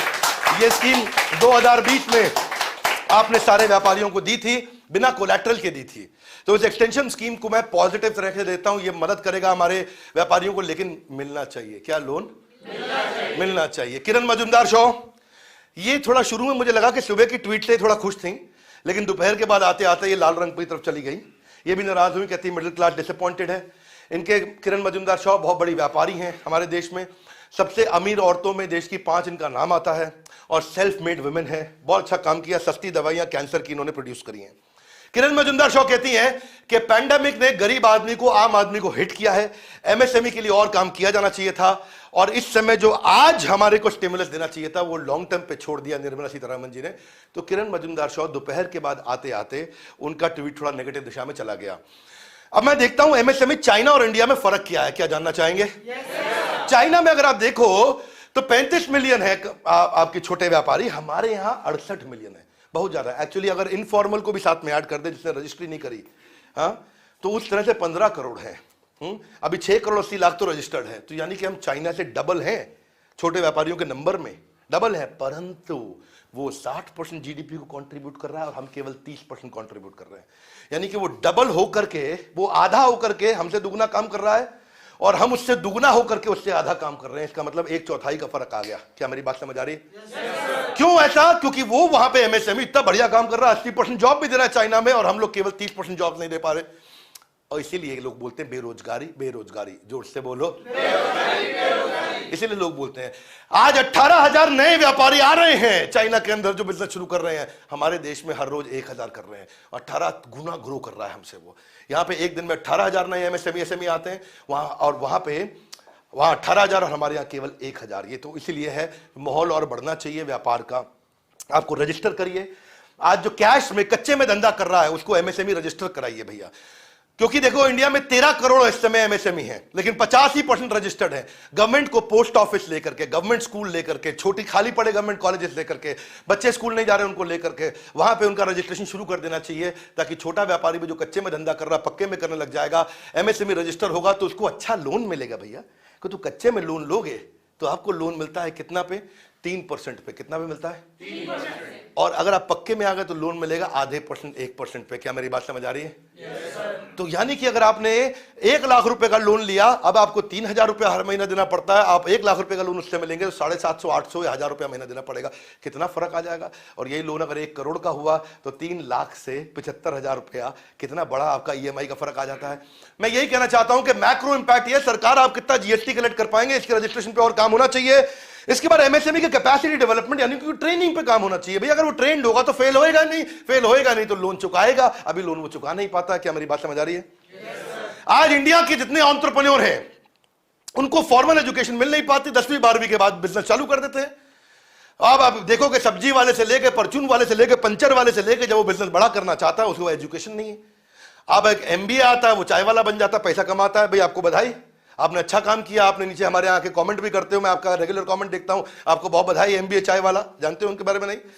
देखो एमबीए किया तो चाय के बिजनेस को भी बड़ा कर दिया, और पढ़ा लिखा नहीं तो बड़े बिजनेस को भी छोटा कर दिया। वही दिक्कत है। इसलिए उनको पढ़ाई लिखाई पे आपको, उनको कंप्लीशन पे कोई पीएलआई यानी कि परफॉर्मेंस लिंक्ड इंसेंटिव या प्रोडक्टिविटी लिंक्ड इंसेंटिव आपको दे देना चाहिए, सब्सिडी दे देना चाहिए। भाई तो एजुकेशन लेके आओ, एग्जीक्यूटिव कोर्स सरकार आप खुद चालू करो, एजुकेशन आप खुद एग्जीक्यूटिव एमबीए प्रोग्राम चालू करो, आईएम्स के साथ बात करो, एफएमएस, एक्सेलराइज, सिम्बाइस से जितने बढ़िया बढ़िया कॉलेज हैं देश में। और बड़ा बिजनेस किस लिए है? बड़ा बिजनेस से बात करें। तो सरकार को हमारा सुझाव है कि अगर आप एमएसएमई के लिए पढ़ाई का प्रावधान कर दें और उनको बिजनेस के दौरान एजुकेशन दे दें कि सैटरडे संडे के दिन वो पढ़ाई कर सकें, और पढ़ाई जब कंप्लीट करके सर्टिफिकेट दिखाएं तो उनको बोलो कि इस साल का तुम्हारा टैक्स माफ, इस साल का तुमको ये सब्सिडी मिल जाएगा, तो लोग करेंगे, पढ़ के आगे आएंगे। इसका इंडिविजुअल पे पढ़ने का फायदा है और मैक्रो इंपैक्ट, क्योंकि मैं इंपैक्ट की बात करता हूं भैया। किसकी बात करता हूं? बिना इंपैक्ट के बात नहीं करता। हवा में नहीं, हाँ गैस नहीं देते हम। गवर्नमेंट ज्यादा टैक्स कमाएगी, डिफॉल्ट नहीं होगा लोन पे। जिसने कर्जा लिया वो कर्जा चुकाएगा, वो कर्जा चुकाएगा। लेकिन अभी कर्जा कैसे चुकाए? उसको आता नहीं काम करना धंधा, क्योंकि उसने पढ़ाई नहीं करी, सीखा नहीं उसने अभी तक। तो उसमें क्या करेज है, विल है, स्किल नहीं है। हाथ आगे लाइए। विल है, स्किल नहीं है। हाथ आगे लाइए। Will, skill. तो उसके बाद स्किल की कमी है, विल है। आगे चलते हैं। डिस्प्यूट रेजोल्यूशन आपका एक एमएसएमई समाधान योजना है, जिसमें अगर इन दोनों का झगड़ा हो जाए, ये जो दो बैठे हैं बात साथ में हमारे, इन दोनों का आपस में हो जाए झगड़ा, बहस कर दें दोनों आपस में, और एक दूसरे का पैसा ना चुकाए, तो आपका एमएसएमई समाधान योजना है। लेकिन समाधान वहां होता नहीं है। क्या समाधान वहां होता नहीं है? आपका वहां पे जितनी केसेस आपके पास आते हैं उसमें से आज तक आपने 10% रिजॉल्व कर पाया, और बहुत तो केसेस ही रजिस्टर नहीं हुए। इसी कारण हमारा देश 163वीं रैंक पे है। हम बहुत पीछे रह गए, क्योंकि हमारे यहाँ पे लोग पैसा दे के मार जाते हैं। क्षमा चाहता हूं, पर यह सच्चाई है, ये डेटा बताता है। आज आप चेक करो, हम Nepal, Pakistan, Iraq, Zambia, Vietnam, Mexico, इनसे पीछे चल रहे हैं। सोचो आप पाकिस्तान से भी पीछे हैं इस मामले में कि हमारे यहाँ ईमानदारी की कभी कभार कमी हो जाती है। मुझे कहते हुए बुरा लग रहा है, इसके लिए मैं हाथ जोड़ के क्षमा चाहता हूँ, पर यह हो रहा है। और इसीलिए समाधान योजना लेकर के आए, और समाधान नहीं हो रहा। 90% केस मनी रिकवरी के एमएसएमई समाधान में जो आए वो रिजॉल्व नहीं हुए। इसलिए मैं कांटा लगा रहा हूं यहाँ पे। उनको रिजॉल्व करना चाहिए था, उसके ऊपर काम करना चाहिए। 1 लाख केस फाइल हुए तो उसमें 10,000 रिजॉल्व होते हैं, 30,000 तो रजिस्टर नहीं, वो रिव्यू नहीं हो पाए ठीक से। इसलिए ऑल्टरनेट डिस्प्यूट रेजोल्यूशन मैकेनिज्म होना चाहिए। हाथ आगे लाए। कैसे होगा? फिर से पूछो कैसे होगा? अभी बताते हैं कैसे होगा जी। इसका तरीका यह है कि आज हमारे देश के अंदर जजेस कम हैं, कॉर्पोरेट कोर्ट्स हमारे यहां कमजोर चल रहे हैं। आज क्या है, हमारे पास 10 लाख लोगों में 20 जज हैं, जबकि 50 होने चाहिए कम से कम। अमेरिका में कोई कोर्ट में केस सॉल्व आता है तो वहां पे 9 महीने के अंदर सॉल्व होता है, हमारे यहाँ 9 साल में नहीं होता। तारीख पे तारीख, तारीख पे तारीख, तारीख पे तारीख। अरे सन्नी देओल का मूवी इतना साल हो गया, अभी तक तारीख मिल रही है। यही दिक्कत है, तकलीफ आ रही है। इसलिए आज हमारे को जजेस बढ़ा देने चाहिए ताकि हमारे जो डिस्प्यूट रेजोल्यूशन, देखो एक तरीका के धरना दे दो, क्या करो, हाय हाय हाय हाय, अब उससे क्या करप्शन कम हो जाएगा? जजेस बढ़ाइए भैया, करप्शन अपने आप कम हो जाएगा। देश का कैरेक्टर समझ में आता है जहां करप्शन कम होता है। बहुत बड़ा इंपैक्ट है भैया इसका। कॉन्फिडेंस आ जाएगा दुनिया भर के बिजनेसमैन ने कि इंडिया में पैसा लेके जाओ। कहां लेके जाओ? इंडिया में पैसा लेके जाओ, कोई लूटेगा नहीं आपसे पैसा। ज्यादा जॉब्स आएंगे, टैक्सेस ज्यादा होगा, इकोनॉमिक डेवलपमेंट होगा, देश अपने आप ग्रो करेगा। इसलिए मैं क्या कहता हूं कि भागीदारी से कमाई। किससे कमाई? हाँ, ग्रोथ से कमाई, गरीबी से कमाई नहीं। हाँ, दो तरह की कमाई होती है, गरीब को और गरीब करके पैसा कमा लो, या गरीब को अमीर बनाते बनाते उससे पैसा कमा लो। कौन सा कमाना है वो आपको समझना पड़ेगा। जीएसटी रैशनलाइजेशन पे मेरी कुछ प्रार्थना है, कॉर्पोरेट टैक्स पैरिटी पे। एग्रीकल्चर प्रोडक्ट को जीएसटी से मुक्त आपने किया हुआ है, बधाई। क्या? लेकिन भैया मैं ये बोल रहा हूं कि उसको जीएसटी का फायदा नहीं मिलता। हाथ आगे लाए कैसे? जब वो कुछ बेच रहा है तो जीएसटी नहीं है, लेकिन जब वो पीछे से कुछ खरीद के ला रहा है, क्या कर रहा है? मशीन लेके आ रहा है, कोई रॉ मटेरियल ला रहा है, वहां जीएसटी पे करता है और उस जीएसटी का बेनिफिट उसको बेचते वक्त मिलता नहीं है। समझ में आ रही है बात? तो वो आपको कर देना चाहिए था, उससे बड़ा फायदा होता। टैक्स का वो क्रेडिट ले सके, नहीं तो उसको ऑफसेट करने का कोई तरीका ढूंढे, इससे आपको बड़ा फायदा होता। आगे चलते हैं और बात करते हैं इससे इंपैक्ट कितना बड़ा होता है। वर्किंग कैपिटल बढ़ता, वर्किंग कैपिटल बढ़ता तो उसको और कर्जा नहीं लेना पड़ता, इंटरेस्ट चुकाता, और ज्यादा लोगों को तनख्वाह रहता, ज्यादा लोगों को नौकरी देता। हाथ आगे लाइए, ग्रोथ में भागीदारी। जोर से बोलो, आपसे बोल रहा हूं, जोर से बोलो, सुन नहीं रहे मेरी बात को। हाँ, खाली बैठ करके मोबाइल पकड़ के बैठे हो, हाथ में। आगे चलो, क्लस्टर डेवलपमेंट। क्या? Cluster development. क्लस्टर डेवलपमेंट, इसमें हम सरकार को थोड़ा तारीफ करना चाहेंगे। हाथ आगे लाइए। क्यों? देखो 33% जो इंडिया का मैन्युफैक्चरिंग आउटपुट है वो एमएसएमई से आ रहा है, छोटे व्यापारी से आ रहा है। वो 29% जीडीपी को कंट्रीब्यूट कर रहा है। आज वो 12 करोड़ लोगों को नौकरी दे रहा है। 48% एक्सपोर्ट हमारे देश का छोटा व्यापारी कर रहा है। आपने एक अच्छा लॉन्च किया आज scheme, one station one product concept of clusterisation, यानी कि एक जगह पे एक ही प्रोडक्ट बनेगा, वहां जितने व्यापारी आएंगे वो एक ही चीज बनाए। मेरी बात नहीं समझे? समझ पा रहे भैया? सब लोग ध्यान रखें, मैं इजी कर दूं उसको, और कोई बात ना समझ में आए अभी प्रश्न कर लो, यही क्वेश्चन कर लो ताकि बाकी लोग को भी समझ में आ जाए। देखो मेरी एक्सपेक्टेशन जो क्लस्टर बेस्ड डेवलपमेंट की थी वो मिल गई आपसे, वो पूरी हुई। इसके लिए हम सरकार के लिए ताली बजाना चाहते हैं। सरकार को बधाई कि आपने अच्छा काम किया। मैं आपको समझा देता हूं, हाथ आगे लाइए। क्या होता है ये? मैं बताता हूं क्या होता है। चाइना में 100 शहर हैं ऐसे। कितने? 100 शहर है। फर्नीचर का अलग शहर, कपड़ों का अलग शहर, मोबाइल का अलग शहर, बिजली का अलग शहर, खिलौनों का अलग शहर, टाइल का अलग शहर। ऐसे ही जब वो शहर बन जाता है तो उस शहर में आपको खरीदना, बेचना, एम्प्लॉय लाना, कोई स्किल्ड लेबर लेके आना, आपस में ट्रांसपोर्टेशन करना, आपस में लॉजिस्टिक्स करना। ट्रक आपको अभी 1000 किलोमीटर नहीं लेके जाना है, 2 किलोमीटर लेके जाना है। 2 किलोमीटर बाद आपको सामान पकड़ा देना है वहां पे। तो भैया आप समझ रहे हो, 2000 किलोमीटर और 2 किलोमीटर ट्रक में जाने आने का खर्चा बढ़ा के घटा? थोड़ा घटा के बहुत घट गया, बहुत घट गया कि खत्म ही हो गया। ये है मुद्दा मेरा, इसको बोलते क्लस्टराइजेशन। 80% रीजन जो है वो पोर्ट के नजदीक है चाइना में, ताकि एक्सपोर्ट भी हो जाए। पोर्ट के नजदीक, पोर्ट से होता है एक्सपोर्ट। क्या? पोर्ट से होता है इंपोर्ट। क्या? तो पोर्ट के नजदीक कर दें, क्लस्टराइजेशन कर दें आप। इसका बहुत फायदा है, ट्रेड एक जगह पे होगा, सप्लाई चेन चीपर हो जाएगा, लॉजिस्टिक्स का, ट्रैवल का खर्चा खत्म हो जाएगा, और फॉरेन करेंसी बहुत आएगा, क्योंकि विदेश से लोग आएंगे, एक ही जगह पे पूरा शहर देख लेंगे और एक ही जगह पे डिसीजन लेके चले जाएंगे। ऐसा नहीं कि चेन्नई भी घूम रहा है, मुंबई भी घूम रहा है, पुणे भी जा रहा है, दिल्ली भी जा रहा है, कोलकाता भी जा रहा है, गांव में जा रहा है, शहर में जा रहा है। हाथ आगे लाइए, कहां कहां जाऊं? कहीं मत जाओ, एक शहर में आओ, सारा काम करके वापस चले जाओ। ओए होए होए होए, क्या? हाँ बोलो, हाथ पीछे से लेकर गया जोर से, अरे वाह। हाँ, तो इसके लिए निर्मला सीतारमण आपको हम बहुत बधाई देना चाहते हैं। आपने अच्छा काम किया, इस पे आप इनिशिएटिव ले रहे हैं। इससे मनी आउटफ्लो बढ़ेगा, इकोनॉमी बूस्ट होगी, बैंकिंग को फायदा होगा, इकोनॉमी को इंपटस मिलेगा। इसीलिए मैं बोल रहा हूं करेज की सरकार। कौन सी सरकार? हाँ, कर्ज कम करने की सरकार नहीं है ये कर्ज नहीं कम करेगी, ये करेज ज्यादा देती है। तो उस तरह की थोड़ी सरकार डिफरेंट है ये। तो ये हिम्मत का काम कर रहे हैं, लेकिन इससे लोग नाराज भी होते हैं। ये ऐसा ही है जैसे बच्चे के हाथ से उसको मोबाइल में अभी वीडियो गेम खेलना है, लेकिन मोबाइल छीन के उसको पढ़ने पे लगा दिया, बोला तुझे फायदा 10 साल बाद होगा, बोल रहे मुझको फायदा अभी चाहिए। क्या फायदा? इसको ना, इसका तरीका है इस बात को समझने का। ये ऐसा है, ये आयुर्वेद की सरकार है, एलोपैथी की नहीं है। एलोपैथी में बीमारी आज दूर होती है, आपको बुखार चढ़ा है, भैया अभी गोली दो, अभी बुखार कम हो जाए। लेकिन नहीं नहीं नहीं, हम तो तुमको अश्वगंधा देंगे, हम तो तुमको तुलसी देंगे, इससे तुम्हारी बीमारी जाएगी 1 साल के बाद, लेकिन चली जाएगी, उसके बाद दोबारा नहीं आएगी। तो ये फर्क है। तो लेकिन भैया जब एलोपैथी की जरूरत है तो वो भी दे दो, ठीक बात है कि नहीं? Yes no? तो दोनों का समझना चाहिए आपको। आयुर्वेद जड़ से खत्म करेगा। देखो अगर ये देवी जी बैठी, इनके यहाँ गाल पे क्या हो जाए? पिंपल। क्या हो जाए? हाँ, तो इनका छुप जाएगा डिम्पल। क्या छुप जाएगा? तो इनको अगर पिंपल हो गया तो इनको ऑइंटमेंट लगाए तो पिंपल चला जाएगा, लेकिन यहां से निकल आएगा। फिर ऑइंटमेंट यहां लगाए, यहां से चला जाएगा, यहां से निकल आएगा, लेकिन बार बार पिंपल जाएगा आएगा जाएगा जाएगा। तो इसलिए इनका खून साफ करा दो, कोई ऐसा सोल्यूशन पिला दो जिससे खून साफ हो जाए, पिंपल कभी नहीं आएगा।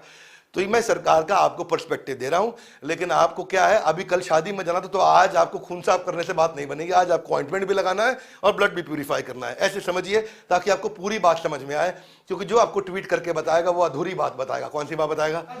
हम आपको सही भी बता देंगे, गलत भी बता देंगे। तो जो गलत किया है उसके लिए गलत, जो सही किया है उसके लिए ताली, जो गलत किया हमारे हाथ खाली। आगे बढ़ते हैं, जरा बात को समझते हैं। देखिए यूनियन बजट हेल्थ केयर पे भी होना चाहिए था। किस पे? इसीलिए हाथ आगे लाइए। आज तक का बजट पे सबसे बढ़िया वीडियो, बजट पे सबसे बढ़िया वीडियो। पूरे देश को समझ में आ जाएगा भैया, अनएजुकेटेड मत रहो। ऐसे जाके वोट दे आते हो, क्या मिला? पहुआ मिला, मुझको पी लिया, मैं जाके वोट दे के आऊंगा। तुम पागल आदमी हो यार। पहले पूरी बात सीखो। कौन सी बात सीखो? पूरी बात, अधूरी बात नहीं। 5 राज्यों में इलेक्शन आ रहा है, किसको दे के आओगे वोट? जो मुझे पहुआ देगा। अरे भैया क्या काम करते हो यार तुम। मेरे को गुस्सा आ रहा है, मैं लेकिन हंस हंस के बात कर रहा हूं आपसे। हाँ, हेल्थ केयर में बात होनी चाहिए थी। देखिए हुई बात, ठीक है। मेरी ये एक्सपेक्टेशन थी कि आपका 1.8% जीडीपी का जो आप इन्वेस्ट कर रहे हो वो 3% तक चला जाए, यानी कि 6 लाख करोड़ रुपया। वो आपने नहीं किया, उसको हमको थोड़ा दुख लगा, क्योंकि चाइना 7% खर्च कर रहा है, हम 0.25% कर रहे हैं। अमेरिका 9% कर रहा है, हम 0.25% कर रहे हैं। मानते हैं उनके पास पैसा ज्यादा है। हम ये नहीं करें कि आप 9% कर देते, हम ये करें कि 2 से 3 कर देते। क्या हम ठीक कह रहे हैं? Yes no? क्योंकि अच्छा देखिए, इंडिया का जो है ना, इस समय डॉक्टर पेशेंट का जो रेशियो है बहुत कमजोर चल रहा है। आधा के लिए कैसे? देखो ऐसे है कि इंडिया में 1000 पे 0.8 डॉक्टर है, चाइना में थोड़ा ज्यादा है, 2 है, और वही जर्मनी में देखे तो 4.3 है। ये नंबर इंडिया का बहुत पुअर आ रहा है। मुझे लगता है स्क्रीन पे आपको दिख नहीं रहा होगा ये, क्योंकि इसका जो है फॉन्ट डिजाइन वो लाइट है। ये इंटरनेट से मैं इमेज एज इट इज लाके लगा दिया था यहाँ पे, जल्दी हो रही थी। ये तो है नहीं कि बजट आ गया था 1 महीना पहले, मैं प्रिपरेशन कर रहा था, आज ही बजट आया, आज ही वीडियो लेके आया। तो जो छोटी मोटी गलती होगी उसको आप जरा क्षमा भी कर सकते हैं हमारे को, और अगर कोई बात अच्छी लगे तो जोर से ताली भी बजा सकते हैं। आगे चलते हैं। इसीलिए आपको एम्स बढ़ाने चाहिए। कितने? क्या बढ़ाने चाहिए? मैं दिल्ली के एम्स के बाहर जाता हूं, मेरा दिल दुखता है, बहुत दिल दुखता है। लंबी लंबी लाइनें लगी हुई हैं। कोई एनजीओ वाला बेचारा आकर के आलू पूड़ी वहां बात जाता, खा करके वो अपना गुजारा कर रहा है, कोई पूछने वाला नहीं है उनको। सुबह 4 बजे जाकर देखो 4 किलोमीटर की लाइन। क्या? अब 5 बज जाता तो 5 किलोमीटर की, 6 बजता तो 6 किलोमीटर की। हर घंटे पे 1 किलोमीटर की लाइन बढ़ जाती है। कार्ड का नंबर नहीं आता गरीब आदमी का। अच्छा आपको बधाई, आपने 23 एम्स बनाए लेकिन 9 ही चलाए। आपने 23 एम्स बनाए लेकिन ये क्या बात हुई? इसका मतलब आपकी एग्जीक्यूशन कैपेबिलिटी पर और काम करना चाहिए आपको। गवर्नमेंट हॉस्पिटल में हमारे देश में 7 लाख बेड हैं, और जबकि आप अमेरिका में या चाइना में देखोगे 70 लाख बेड है। तो वहां बीमारी होती है तुरंत आपको इलाज मिल जाता है। यहां 7 लाख है, वहां 70 लाख है। इसलिए इस पे हेल्थ केयर पे पैसा और इन्वेस्ट करने की इच्छा थी, हमारी एक्सपेक्टेशन थी। अगर आप स्पीड अप कर सके, ज्यादा बेड ला सके, तो बहुत बड़ा फर्क होगा, कैपेसिटी डेवलपमेंट होगा। अनमेट डिमांड, कौन सी डिमांड? जो अधूरी डिमांड है, जो कि अभी पूर्ण नहीं हो सकी है। हेल्थ केयर आपका अगर रिमोट तक पहुंच जाए, छोटे गांव में पहुंच जाए, अगर आपका बिल्कुल छोटे गांव में आपका पहुंच जाए, गुवाहाटी में एम्स बना दो, बेचारे को दिल्ली आने की जरूरत नहीं है कि नहीं है। एयर एम्बुलेंस पे आता है, किस पे? अब उसको कोई बेचारे को अचानक कोई तकलीफ हुई, एयर एम्बुलेंस पे दिल्ली पहुंचता है, जाकर के कहीं इलाज कराता है। आपने वहीं एम्स बना दो तो उसको आना नहीं पड़ेगा, यहाँ पे आपका वजन नहीं पड़ेगा। अब हेल्थ केयर के लिए मैं एक सुझाव देना चाहता हूं, सुनना चाहेंगे? अगर आप फंड R&D के लिए लॉन्च कर दें और फार्मा कंपनी को दे दें, जैसे आपने NHAI के लिए किया है, national highway authority of India के लिए किया है, आपने रूरल इलेक्ट्रिफिकेशन कॉर्पोरेशन के लिए किया है, तो आप ऐसा टैक्स फ्री अगर फंड लॉन्च कर दें R&D के लिए फार्मा कंपनी को, भैया तुम फार्मा कंपनी हो, हाँ मैं हूं, तो हम आपको पैसा दे रहे हैं टैक्स फ्री। इसमें आदमी को फायदा मिलेगा, उसको टैक्स नहीं लगेगा इनकम पे, वो पैसा आपको दे देगा। आप उससे R&D करो, लेकिन फिर इससे बाद में क्या करो, इनको बोलो कि भैया तुमको आसानी से पैसा मिला है, इसीलिए तुम अब सस्ती दवाइयां बनाओ। क्या बनाओ? आसानी से पैसा मिला, सस्ती दवाइयां बनाओ। कौन सी वाली दवाइयां सस्ती बनाओ? खास तौर से वो जो बिल्कुल लाइफ सेविंग ड्रग्स होती हैं, क्योंकि एक्सपेंसिव लाइफ सेविंग ट्रीटमेंट है। इसको जरा मिटा देता हूं साथ साथ, ऑटोमेटिक नहीं होगा। मैं बोला ना एडिटिंग नहीं हो रही है आज क्या लाइव आ रहा हूं। कैसे आ रहा हूं? बिल्कुल ठीक। आपका ये स्पाइनल मस्कुलर एट्रोफी, एक बेचारे लड़के को हमारे देश में क्या हो गया, 15 करोड़ रुपए का इलाज उसका। अब एक इंडियन बच्चे को जब हुआ बड़ी तकलीफ आई। एक और बीमारी न्यूरो ब्लास्टोमा, ये बोन मैरो की होती है, इसमें 15 लाख रुपए की एक डोज चलती है, 48 डोज देनी पड़े, 7 करोड़ रुपए लग जाता है उसका। इसको बोलते हैं लाइफ सेविंग ड्रग। जोर से बोले, क्या बोलते हैं? लेकिन अगर आपने फार्मा कंपनी के बॉन्ड का ऐसे पैसा डाल दिया उनके R&D के लिए और उनके साथ में कंपल्शन ले लिया, तुमको पैसा सस्ता दे रहे, तुम दवाई सस्ती बनाओ, दवाई कितना फर्क पड़ जाएगा आम आदमी को। आम आदमी भी कमाएगा, फार्मा कंपनी भी कमाएगी, बीमारी भी दूर हो जाएगी और सरकार भी कमाएगी। हाथ आगे लाइए, ग्रोथ में भागीदारी। नहीं समझ रहे बात को? हम बोल रहे हैं ग्रोथ में भागीदारी, इसीलिए सामने वाले को बढ़ाओ। और हम तो क्या कहते हैं भैया, हमेशा मेरिटोक्रेसी। कौन सी क्रेसी? हाँ, मेरिटोक्रेसी की एडवोकेसी करते हैं हम। हम ऑटोक्रेसी नहीं कह रहे, मेरिटोक्रेसी। जो आदमी काबिल है उसको आगे बढ़ाओ। अब ये रेटिनल डिस्ट्रोफी ने बीमारी 6 करोड़ रुपए का इलाज है, उसमें बेचारे की आंख का उसका विजन खत्म होने लग जाता है, कंप्लीट ब्लाइंडनेस की तरफ चला जाता है, लेकिन लोग करा नहीं पाते इलाज। इस चश्मा खरीदने में दिक्कत आ जाती है उनको, ऑनलाइन जाकर के 25 वेबसाइट देख लेते हैं, और ये 6 करोड़ रुपए कौन देगा आंखों के लिए? अब GST हेल्थ केयर पे अगर आप कम कर दें, और कैसे करें कि पूरी सप्लाई चेन को 0 रेटिंग कर दें। पूरी सप्लाई चेन क्या मतलब हुआ? पूरी सप्लाई चेन, जो दवाई के लिए पत्ता बना रहा है, जो दवाई के लिए दवाई बना रहा है, जो दवाई की पैकेजिंग कर रहा है, जो दवाई को बेच रहा है, जो दवाई को खरीद रहा है, जो दवाई को रेकमेंड कर रहा है, अगर पूरी की पूरी वैल्यू चेन के लिए आपने उसको 0 टैक्स कर दिया तो दवाइयां सस्ती होंगी। दवाइयां सस्ती होंगी तो आम आदमी के लिए इलाज आसान होगा। आम आदमी का इलाज आसान होगा तो बात और आगे बढ़ेगी, और जब बात आगे बढ़ेगी उस बेचारे का कर्जा, मकान बेचना पड़ जाता है, ज्वेलरी बेचनी पड़ जाती है। कोविड में कितने लोग बर्बाद हो गए, नहीं समझ में आई क्या बात? तो इसीलिए उसको एक्सेसिबल, अफोर्डेबल बनाना चाहिए था। ये हमारे कुछ सुझाव हैं। हमारे फाइनेंस मिनिस्टर को स्पेशल बजट होना चाहिए था प्रिवेंटिव हेल्थ केयर। ये बहुत बड़ा गेम चेंजर है। हाथ आगे लाई, कैसे? ध्यान से सुनो, बोलो कैसे? अभी बताते हैं ऐसे। बोलो कापा, करेक्टिव एक्शन, प्रिवेंटिव एक्शन। जोर से बोलो, करेक्टिव एक्शन। करेक्टिव एक्शन क्या? बीमार हो गया तो इलाज करा दिया। प्रिवेंटिव एक्शन क्या? ऐसा क्या करें कि बीमारी ना हो। ओहो, हाँ, तो देखो मेरी बात समझो कि बीमारी ना हो आदमी। वो कैसा, एक गाने में भी आता है ना ऐसा, ओहो, कौन सा गाना मुझे मालूम नहीं, अभी मुद्दे पे समझते हैं हम, है जी। अच्छा, गाना सोचने लग गए आप सारे। देखो यही दिक्कत है, थोड़ा सा छेड़ के दो, आपको 12 सेकंड 15 सेकंड के शॉर्ट वीडियो देखने की इतनी आदत पड़ गई है कि लॉन्ग वीडियो छोड़ के जाने में लगे रहते हो। हाथ आगे लाई। नहीं अटेंड करूंगा क्या? पूरा अटेंड करूंगा। हाँ बिल्कुल ठीक। हाँ ओके। अभी देखो कापा क्या होता है, corrective action, preventive action. Corrective action, preventive action क्या है? एक ऐसा बजट डाल दीजिए भाई प्रिवेंटिव हेल्थ केयर के लिए कि एक आदमी का जिसकी 40 साल की उम्र हो जाए, उसका फुल बॉडी स्क्रीन टेस्ट हो जाए बढ़िया से। उसका आप LFT, KFT, blood test, urine test, सारे टेस्ट फटाफट ऊपर से नीचे के हो जाए, और उसको आप राशन कर दो, थोड़ा उसको कोई सब्सिडाइज कर दो या फ्री दे दो सरकारी अस्पताल में, और उसको आधार के साथ लिंक कर दो। अब जिस आदमी को पहले ही पता चल गया भैया मुझको ये बीमारी होने वाली है, तो वो इलाज करा लेगा, खाने पीने में बरत लेगा, वो पूरा अच्छे से तेल घी नहीं लेगा वगैरह वगैरह, जो करना है उसको, एक्सरसाइज चालू कर देगा, उसका KFT, LFT। नहीं तो भैया ये तो आप प्री डायबिटिक हो रहा हो, अगर टेस्ट करा रहा हो तो पता चलेगा, नहीं टेस्ट करा तो अचानक दिक्कत हो जाती है। एक बार किडनी उड़ गई तो भाई फिर वापस नहीं आती किडनी, आपको बता दें। हाँ, लिवर का सिरोसिस हो जाता है, किडनी फेल हो जाती है, क्रेटिनिन बढ़ जाता है, गेम ओवर हो जाता है, कार्डियक अरेस्ट ना हो जाए उस आदमी को। तो अगर आपने 40 साल की उम्र के ऊपर कर दो, क्योंकि देश के अंदर 3 लाख करोड़ रुपया दवाई पे जा रहा है। कितना? इसमें कम से कम 1/3 यानी कि 1 लाख करोड़ रुपया बच जाएगा। 1 लाख करोड़ रुपया अगर बच गया, और टेस्ट में आपका उतना पैसा लग नहीं सकता, उसको भी हम बोल रहे हैं राशनिंग कर दो आप। अगर आपने राशनिंग करके थोड़ा सब्सिडाइज कर दिया, सरकारी अस्पताल में पूरी बॉडी का टेस्ट कर दिया आपने, उसका गेम चेंज। कम से कम 1 लाख करोड़ रुपया देश का दवाइयों के अंदर बचेगा। आगे चलते हैं।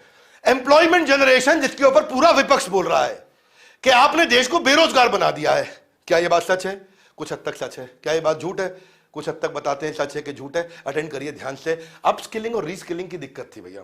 गवर्नमेंट ने 3000 करोड़ रुपया स्किल इंडिया पे, स्किलिंग मूवमेंट पे खर्च किया। कितना? 3000 करोड़ रुपया। कम है क्या? अच्छा पैसा लगाया सरकार ने, ठीक है, बताते हैं कम है कि नहीं है। लेकिन हो क्या रहा है, आज चाइना में जो मैन पावर है वो 30% स्किल्ड है, हमारे देश में अभी भी 2% स्किल्ड है। आप खर्चा तो पूरा कर रहे हैं लेकिन आउटपुट नहीं आ रहा। क्या नहीं आ रहा? आउटपुट नहीं आ रहा। आप लगा रहे हैं पैसा लेकिन ROI नहीं आ रहा है। तो पैसा इन्वेस्ट करो, ROI नहीं लाए, ऐसा धंधा करना चाहिए? नहीं। इसका मतलब आप पैसा ठीक से इन्वेस्ट नहीं कर रहे। क्या नहीं कर रहे? ठीक से इन्वेस्ट नहीं कर रहे। इसीलिए टिम कुक आके क्या बोल गए? टिम कुक इंडिया आकर के बोल के गए सबके सामने पब्लिक में, चाइना में स्किल्ड मैन पावर, क्राफ्ट्समैनशिप है, सोफिस्टिकेशन है, इसीलिए मेरी फैक्ट्री चाइना में लगा रहा हूं। हाथ आगे लाइए। ये तो गलत बात है। यही हो रहा है हमारे साथ में। क्यों? क्योंकि आपको स्किल्ड मैन पावर की कमी हो रही है। तो अब देखो इसके लिए क्या है, स्कीम आपकी ठीक से काम नहीं कर रही। आप पैसा दे रहे हैं, राजीव गांधी बोलते थे 100 रुपया चलता है 12 पैसा पहुंचता है, नहीं 1 रुपया चलता है 12 पैसा पहुंचता है। वही आज देखें आप कितना पैसा लगाया आपने। अब इसलिए इस मैकेनिज्म में इफेक्टिवनेस का असेसमेंट होना चाहिए कि ये ठीक से इफेक्टिवली हो रहा है कि नहीं हो रहा। आरओआई तभी आएगा। 60 लाख नई जॉब आप कह रहे हैं कि क्रिएट करेंगे, इससे किससे क्रिएट करेंगे? पीएलआई स्कीम से। वो हमको अच्छा लगा, उसके लिए आपको बधाई। प्रोडक्शन लिंक्ड इंसेंटिव, ये बिल्कुल ठीक है, तो उसके लिए सरकार को हम बधाई देना चाहते हैं। ये मोटिवेट करेगा एमएसएमई को, एम्प्लॉयमेंट बढ़ेगी इससे। लेकिन स्किलिंग स्कीम अगर ठीक से नहीं चली, देखो एक तो होता है पैच वर्क। कौन सा वर्क? ऑइंटमेंट लगा लें देवी में, क्योंकि पिंपल है, छुप गया उनका डिंपल है कि नहीं? तो अब पैच वर्क ऐसा ही होता है। लेकिन दूसरा होता है रिफॉर्म, यानी कि आपको खून साफ करना है ना? क्या साफ करना है? अब देखो आप एम्प्लॉय लिंक्ड इंसेंटिव भी होता है। ज्यादा एम्प्लॉय हायर कर लो तुमको इंसेंटिव दे दूंगा, बिल्कुल गलत स्कीम।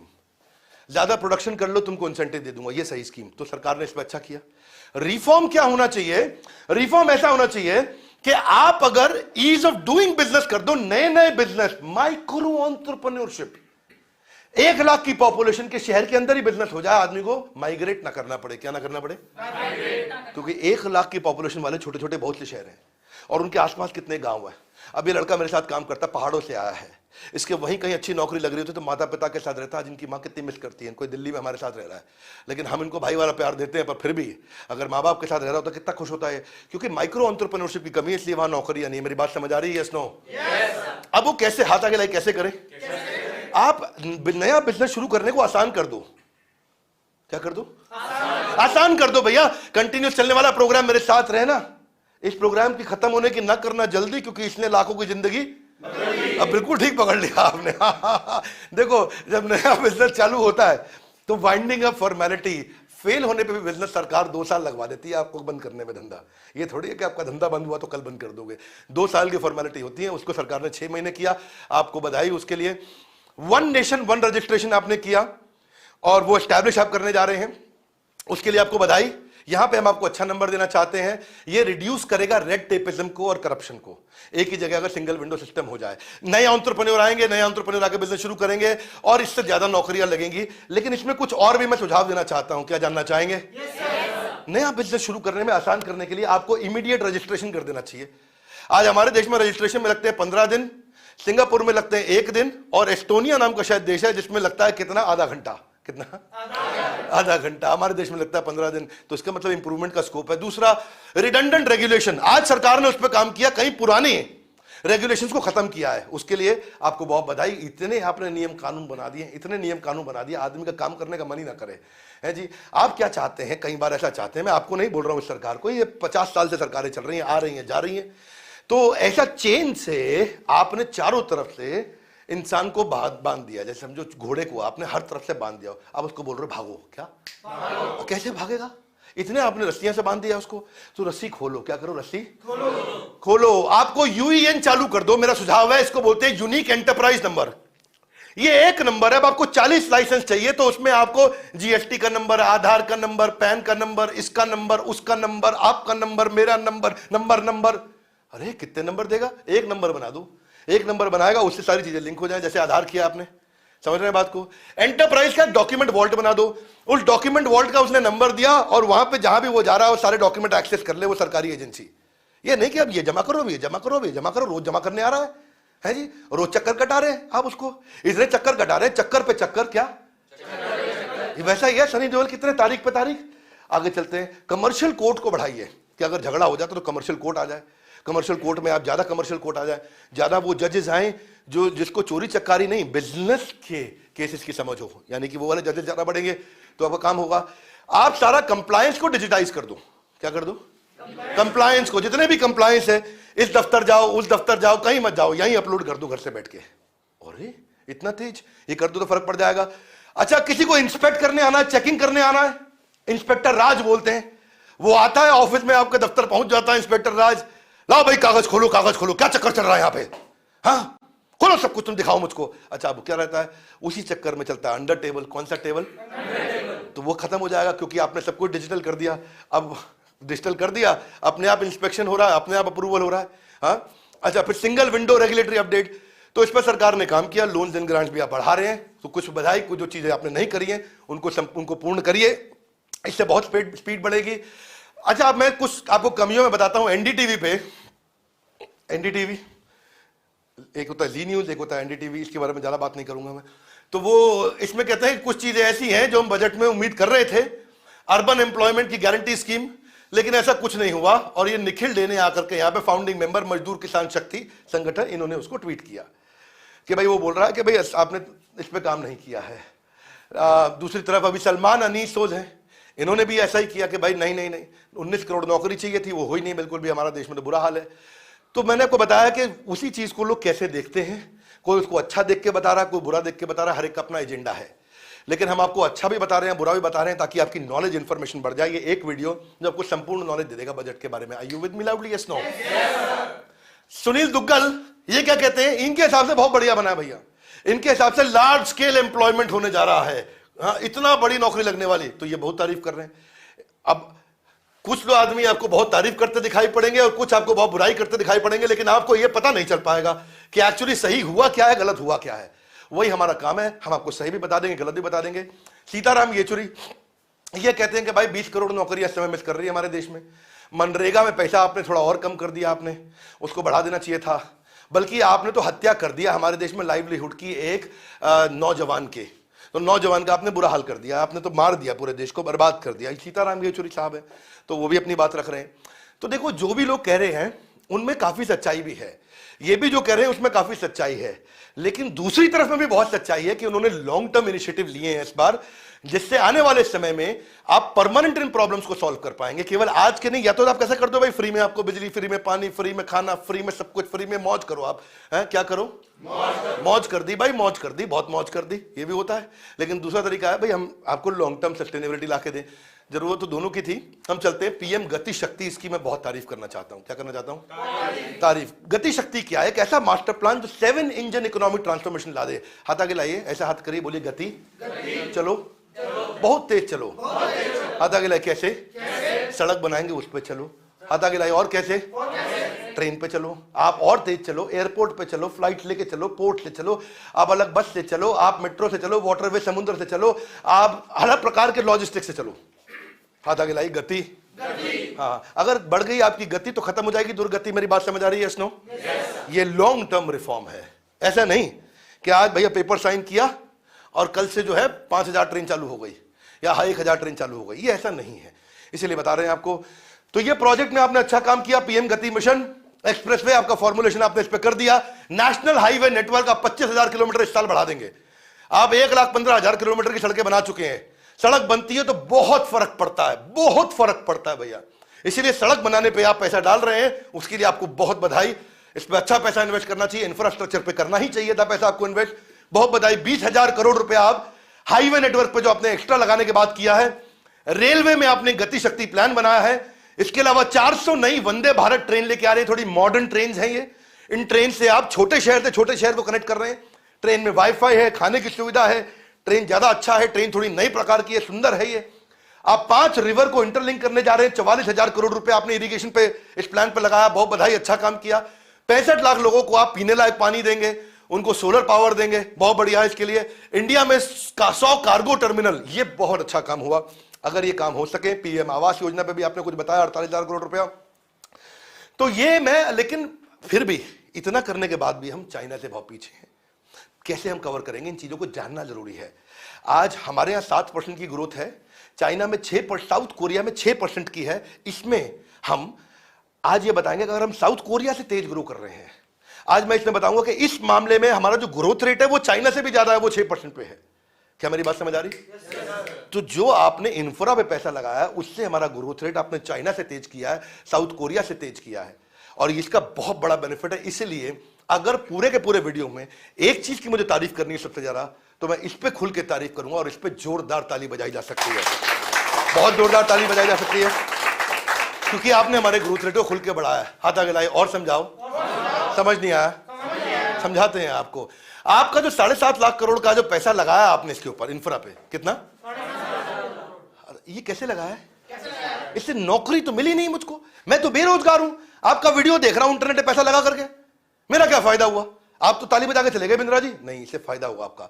ये 7.5 लाख करोड़ में आपको 2.5 का मल्टीप्लायर मिलता है, यानी कि 40% इसमें से जो पैसा है, यानी कि 7.5 लाख करोड़ का 40% 3 लाख करोड़ हो गया। मैं ठीक नंबर दे रहा हूं? और 3 लाख करोड़ यानी कि 40% 3 लाख करोड़ रुपए की नौकरियां लग जाएंगी इसमें। अगर 3 लाख करोड़ की नौकरी लगी तो यह पक्का है कि इसमें बाकी 4.5 लाख आपका मशीनरी में चला जाएगा, मटेरियल में चला जाएगा, यानी कि पक्का है कि 1 करोड़ लोगों की नौकरी लग जाएगी इसमें। अगर 1 करोड़ लोगों की over a period of next few years नौकरी बढ़ती है तो इससे नौकरी भी बढ़ेगी। भैया जब इंफ्रा आता है तो फायदा सब जगह होता है, जब खुशहाली आती है तो फायदा सबका होता है, जब खुशहाली आती है तो फायदा सबका होता है। क्योंकि देखो इसमें इंजीनियर का फायदा होगा, कंसल्टेंट का फायदा होगा, प्लम्बर का फायदा, कारपेंटर भी आएगा, अलमारी बना के जाएगा, इलेक्ट्रिशियन भी आएगा, बिजली लगा के जाएगा, लेबर भी काम करेगा, कॉन्ट्रैक्टर भी काम करेगा, इसके अंदर स्टील वाला भी कमाएगा, इसमें सीमेंट वाला भी कमाएगा, लकड़ी वाला भी कमाएगा, ईंट वाला भी कमाएगा, इसमें earth mover, contractor, compactor, road roller, ये सब आएंगे, आपका पेट्रोल डीजल सब। तो इसलिए इससे बिल्कुल चौमुहा विकास होगा। पर हाथ अगर आज नहीं मिलेगा क्या? तो आज वाला गलत किया आपने, मिस किया, कुछ आज का ध्यान रखना चाहिए था, है कि नहीं? तो क्योंकि आज ये बेचारा तनख्वाह कमा रहा है, इसको टैक्स का बेनिफिट देना चाहिए था आपको, वो आपने नहीं दिया, लेकिन लॉन्ग टर्म पे आपने काम किया। तो ये बैलेंस्ड अप्रोच से आपको बता रहा हूं मैं। किरण बेदी ने इसीलिए बड़े फेवर में बोला, बड़ा स्ट्रांगली बोला। किरण बेदी कहती हैं कि कौन कह रहा है कि आम आदमी का बजट नहीं है? इससे आपका ट्रेन है, मेडिकल है, इंफ्रा है, पीने का पानी है, मकान है, सोलर है, आपका होम ग्रोन डिफेंस प्रोडक्शन कर रहे हैं, बहुत चीजें कर रहे हैं। तो किरण बेदी महोदय ने, आपने खुल के इस सरकार की तारीफ करी, कभी कभी आप बुराई भी करती हैं इस सरकार की, लेकिन आज आपने खुल के तारीफ करी, आपके बारे में जाना जाता है, पहचाना जाता है आपको खुल के बोलने के लिए। आज आपने बड़ा खुल के इनकी तारीफ में सरकार की आप उठ करके निकल करके आई, इसलिए मैंने आपका भी ट्वीट डाला।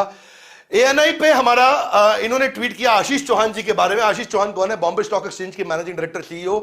आपने आकर के आज सरकार की खुल की तारीफ करी, आपने इसके बारे में खुल के बात करी।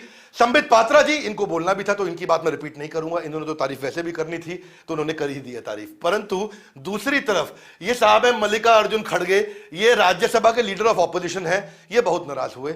ये बोले एंटी पुअर एजेंडा है, ये गरीब के खिलाफ बजट आया है, गरीब को और गरीब बनाने के लिए आया। क्या? गरीब को और गरीब तो गरीब को और गरीब बनाने के लिए आया। कैपिटलिस्ट है, इनके दोस्त हैं, वही जो बोलते हैं अडानी अंबानी को पैसा दे दिया। तो ये इनका सब वही रहता है मामला कि आपने सब अपने अमीर दोस्तों को पैसा दे दिया। जैसा कि ये आकर के बताते हैं, भैया मैं इन्हीं की बात रिपीट कर रहा हूं, अपने मन की बात नहीं कह रहा हूं आपको। तो ये आकर के बोले कि मिडिल क्लास और पुअर को कुछ नहीं मिला है, सब बर्बाद हो गया है, सब खत्म हो गया है, पैसा खा गए देश का, हमारा जो है ना अरबपति पैसा खा जाएगा, पूंजीपति सारा पैसा खा जाएगा, वही वाली तकलीफ रहती है। इस बात को गरीब आदमी सोचता है बात ठीक है, वो पैसा खा जाएगा। अच्छा, ये बोलते हैं कि भाई और बहनों आप गरीबों का पैसा खा गया है ये अमीर आदमी। तो वो अब मेरे को समझ में नहीं आता गरीब ने कब पैसा कमाया था जो उसका खा गया है। तो ये बिल्कुल गलत बात है, आप बुरा नहीं मानना मेरी बात को, ये धोखा देते हैं क्योंकि आपको वोट लेना चाहते हैं। मैं ये मल्लिकार्जुन साहब की बात नहीं कर रहा हूं। जब आज का जो प्रेजेंट गवर्नमेंट है वो ऑपोजिशन में जाएगी तो वो ऐसा बोलेगी, और जब ये ऑपोजिशन में रहते हैं तो ये ऐसा बोलते हैं। हाथ आगे लाइए, हमें क्या करना है? आपको पूरी पिक्चर समझनी है। जोर से बोलिए, क्या करनी है? ताकि आपके पास नॉलेज आनी चाहिए, नहीं तो पौवे के लिए वोट दिया होगा जा करके। भाई लोग, आप लोग हंस रहे हो, आपको लग रहा है मैं मजाक कर रहा हूं। मैं लाइव हूं आज। क्या हूं? हाँ, एकदम लाइव हूं, एकदम, और बिल्कुल अलाइव भी हूं, है कि नहीं है? बिल्कुल जीवंत तरीके से बात कर रहा हूं। ये साहब अतुल मिश्रा जी है, इन्होंने बड़ी बराबर सी, मतलब मिक्स सी बात करी है, तो मैं इनकी भी बात करता हूं। ये कहते हैं मिक्स बजट है। इन्होंने थोड़ा बीच में तारीफ करी, थोड़ी बीच में बुराई भी करी। तो मैंने इसलिए आपको सारे अलग अलग प्रकार के टेक्स्ट दिखाए हैं, और लेकिन मेरे को कुछ तकलीफ है तो मैं अपनी तकलीफ भी आपको बताता हूं, जिससे आपको कुछ और नॉलेज बढ़े। जानना चाहेंगे? Yes no? पहला तकलीफ क्या है? आपको और इन्वेस्ट करना चाहिए इंफ्रा में। जो आपने किया वो अच्छा किया। चाइना 5% स्पेंड कर रहा है, $14 ट्रिलियन, यानी कि आज $700 बिलियन का स्पेंड है यूएस का भी, US डॉलर इसका। और हमारा क्या है? हमारा बेसिकली इनसे बहुत कम है आज। चाइना हमसे 10 गुना ज्यादा इन्वेस्ट कर रहा है, इन्वेस्टिंग 10 टाइम्स। हाथ आगे लाइए, ऑलरेडी बहुत कुछ है। क्या? ऑलरेडी इतनी इकोनॉमी आ गई, उसके बावजूद हमसे 10 गुना ज्यादा इन्वेस्ट कर रहा है। हमने तो आज भी बहुत ज्यादा इन्वेस्ट करके भी 1/10 किया, और उसी पे लोग इतना नाराज हो गए। इसलिए ये जरूरत है, इंफ्रा पे काफी जरूरत है, इसलिए मैं इसके सहयोग बिल्कुल फेवर में हूं। सबसे तेज ताली मैंने इसी चीज के लिए बजाई कि इंफ्रा पे इन्वेस्ट किया गया। ये नेशनल इंफ्रास्ट्रक्चर इनकी पाइपलाइन है। लेकिन हाथ आगे लाइए, बिंद्रा जी आप क्यों नाराज हो रहे हो? मैं नाराज इसलिए हो रहा हूं क्योंकि आप पैसा लगा देते, काम कंप्लीट नहीं कर पाते। क्या नहीं कर पाते? तो आप काम कंप्लीट नहीं कर पाते। 9,221 प्रोजेक्ट आपने लगाए, लेकिन 25% प्रोजेक्ट जो है अभी खाली डेवलपमेंटल स्टेज में, बाकी सब में खाली प्लानिंग चल रही है। क्या चल रही है? प्लानिंग चल रही है। हाथ आगे सोच रहे हैं, दिमाग लगा रहे हैं। अभी काम भी करना पड़ेगा आपको, देखो स्पीड से आना पड़ेगा। ब्यूरोक्रेसी को आपको समझाओ एग्जीक्यूशन पे आगे बढ़े, क्योंकि बहुत सारे ब्यूरोक्रेट्स हमारे देश में जो आईएएस ऑफिसर है, जिनका हम बहुत सम्मान करते हैं, सबसे इंटेलिजेंट लोग हैं हमारे देश के, परंतु ये मैनेजमेंट बैकग्राउंड से नहीं आते हैं। इनमें काफी सारे नॉन मैनेजमेंट बैकग्राउंड के हैं, जैसे ह्यूमैनिटीज या अलग अलग प्रकार के बहुत सारे बैकग्राउंड। इंटेलिजेंस पूरा, हाथ आगे लाइए, इंटेलिजेंस पूरा, लेकिन नॉन मैनेजमेंट बैकग्राउंड से हैं। उस चक्कर में अब आप क्या करिए, हाथ आगे लाइए, क्या किया जाए? इनको एग्जीक्यूटिव कोर्सेज करा दीजिए। हार्वर्ड का एग्जीक्यूटिव कोर्स करा लीजिए, स्टैनफोर्ड का करा लीजिए, वॉटन का करा लीजिए, आईआईएम का करा लीजिए।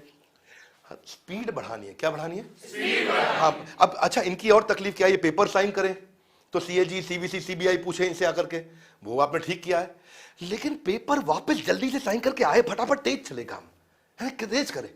हाथ आगे, ये कब करना है? कल करना था, आज कर दो। कल करना था, आज कर दो। बहुत स्पीड से काम होना चाहिए, क्योंकि जितना आप डिले करते हैं उतना पैसा लगता है आपका। 4 लाख करोड़ रुपए इस चक्कर में खराब हो गया। अच्छा, ये समस्या केवल इस सरकार की नहीं है, ये कोई सी भी सरकार आती है उसकी समस्या है। हमारे देश में स्पीड आपको और चाहिए है, तो स्पीड लाने के लिए एवरेज डिले से क्या होता है, 4 साल के डिले पे आपका 4 लाख करोड़ रुपया खराब हो गया। कितना? 4 लाख करोड़। प्रोजेक्ट आपने सैंक्शन कर दिया, कंप्लीशन हुआ नहीं है। अच्छा, क्या होता है, अमूमन जिसकी सरकार आती है, जब वहां पे उनका इलेक्शन आने लगता है तो वहां प्रोजेक्ट बहुत तेज चलने लग जाता है। तो ये भी एक समस्या आती है, ये सच्चाई है। अब वो सरकार किसी की भी हो, पर सच्चाई यही है। क्या आप मेरी बात मानते हैं? Yes no? तो केवल प्रोजेक्ट अनाउंस ना करें, उसके कंप्लीशन पे काम करें। अब आगे चलते हैं, किसानों के लिए क्या है इस देश में? जोर से बोलिए। बहुत कुछ है, किसानों के लिए भी कुछ है। 2,37,000 करोड़ रुपया, 2.37 लाख करोड़ रुपया डायरेक्ट पेमेंट एमएसपी का दिया गया है, जो कि 1.25 करोड़ किसानों को दिया जाएगा, यानी कि पैसा गया है। आपके किसान ड्रोन पे आपने काम किया, जिससे क्रॉप का असेसमेंट हो जाए। आपने डिजिटाइजेशन पे इस बार काम किया। इंसेक्टिसाइड या न्यूट्रिएंट अगर स्प्रे करने तो वो भी ड्रोन से हो जाए। आदमी कब तक अंदर घूमता रहेगा, बुरा हाल होता रहता है बेचारे का। हाँ, तो सेंटर ने किसान ड्रोन पे काफी काम किया, इस बार बातचीत किया। केमिकल फ्री नेचुरल फार्मिंग पे आपने काम किया, उसके लिए आपको बधाई। लेकिन राकेश टिकैत जी आपसे बहुत नाराज रहे, उन्होंने बहुत गुस्सा किया। आज आकर के काफी बातचीत आपके खिलाफ करके गए राकेश टिकैत जी। राकेश टिकैत जी कहते हैं कि भाई आपका 2,48,000 करोड़ रुपए था, उसको 2,37,000 करोड़ कर दिया। क्यों पैसा कम कर दिया भाई, क्यों कर दिया? तो राकेश टिकैत जी को नाराज होना भी था, तो इसलिए मैंने बताया, उन्होंने इसको नंबर नहीं दिए अच्छे। ये वैसे माना भी जाएगा कि एग्रीकल्चर पे बहुत ज्यादा पैसा नहीं लगाया, जो कि मैं सोच रहा था करेंगे। हाथ आगे लाइए, क्यों? क्योंकि पंजाब और उत्तर प्रदेश के इलेक्शन थे और सबको लग रहा था कि इलेक्शन होगा तो सरकार आगे खूब पैसा बांटेगी ताकि किसान हमको वोट दे। वो आपने नहीं किया। ये पता नहीं इतनी हिम्मत इस सरकार के पास कैसे है।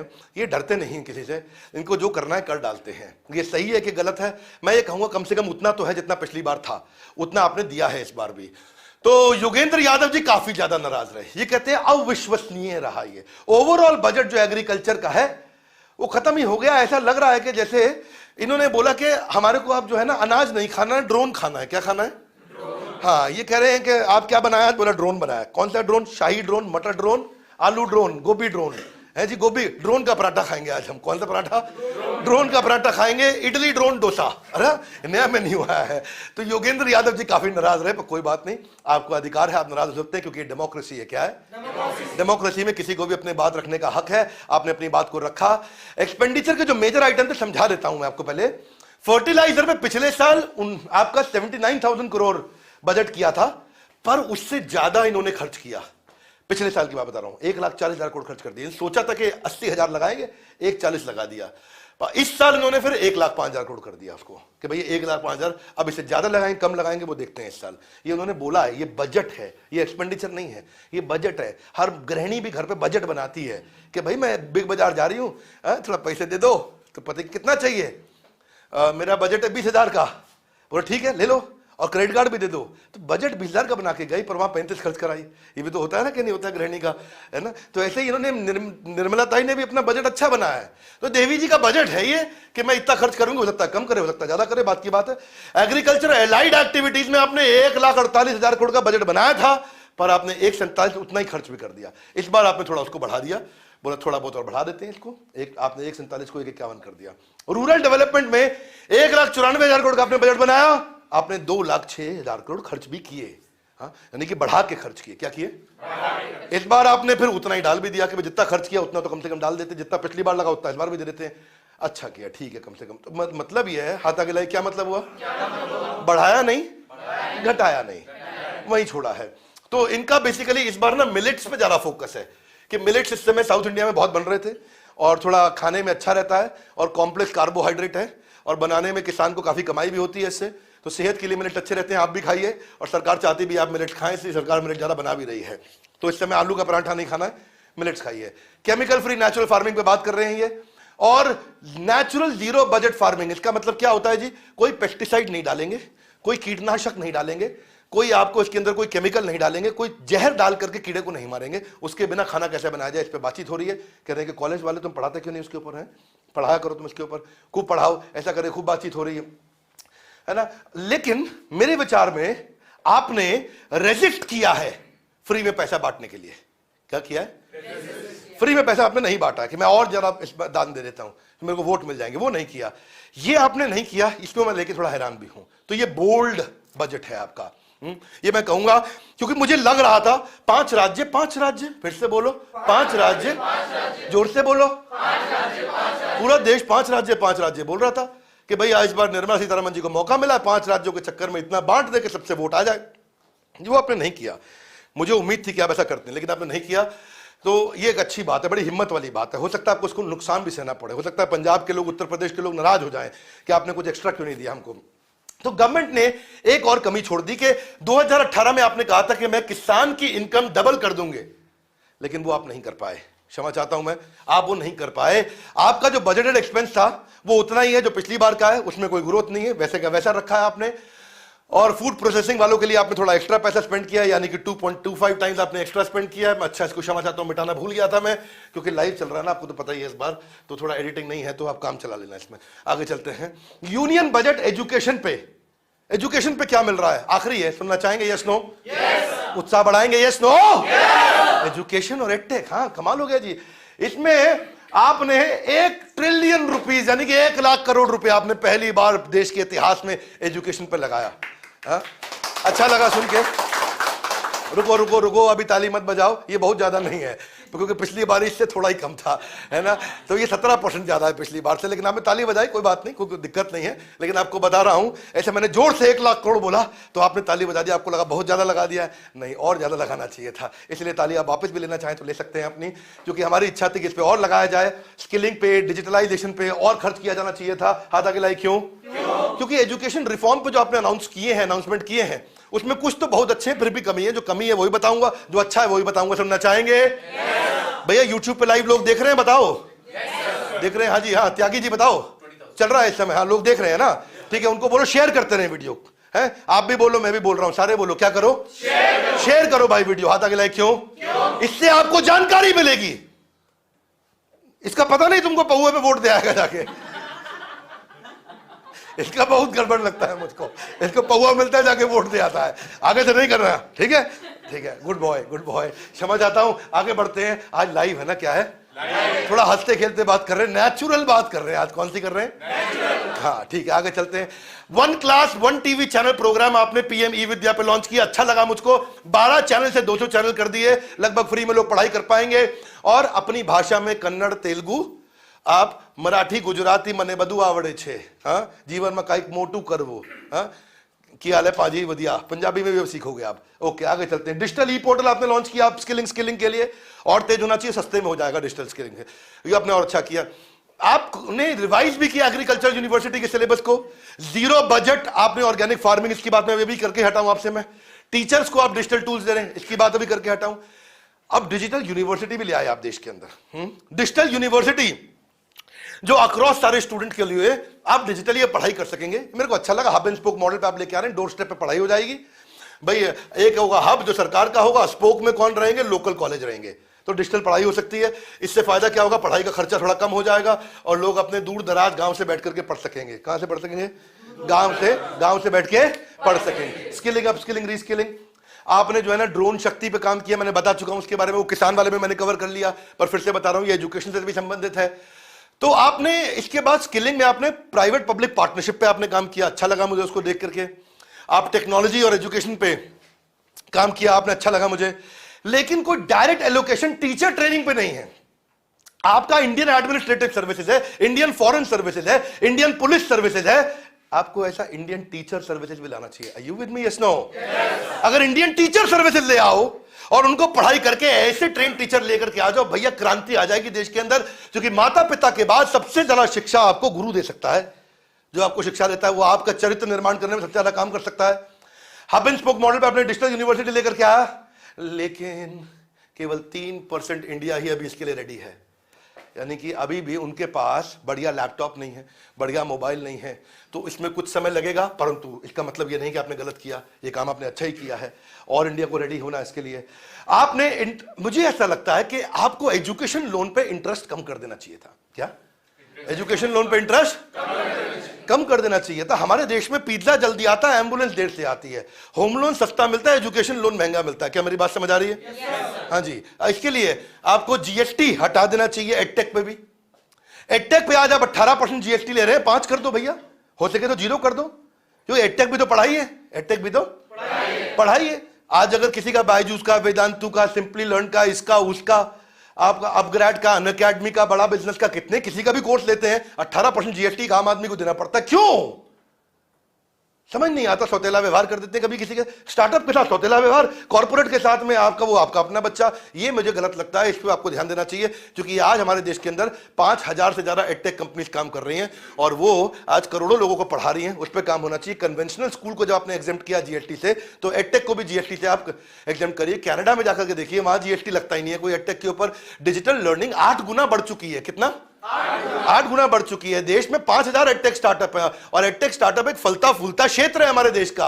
और आप देखिए, जब 95% डेटा चीप हो गया 2013 से 2023 की तरफ जाओगे आप, तो जो चीज के लिए पहले 100 रुपए लगता था, आज 5 रुपए लगता है डेटा के लिए। क्या मेरी बात समझ आ रही है? जब डेटा इतना सस्ता हो गया तो अडॉप्शन हो रहा है, तो उसको आपको फायदा उठाना चाहिए। ये देखिए, एमएसएमई, एंटरप्रेन्योर, सोलोप्रेन्योर सबसे बड़ा मार्केट है। इस पे काम नहीं हो रहा, इस पे हम बड़ा बिजनेस वाले काम कर रहे हैं।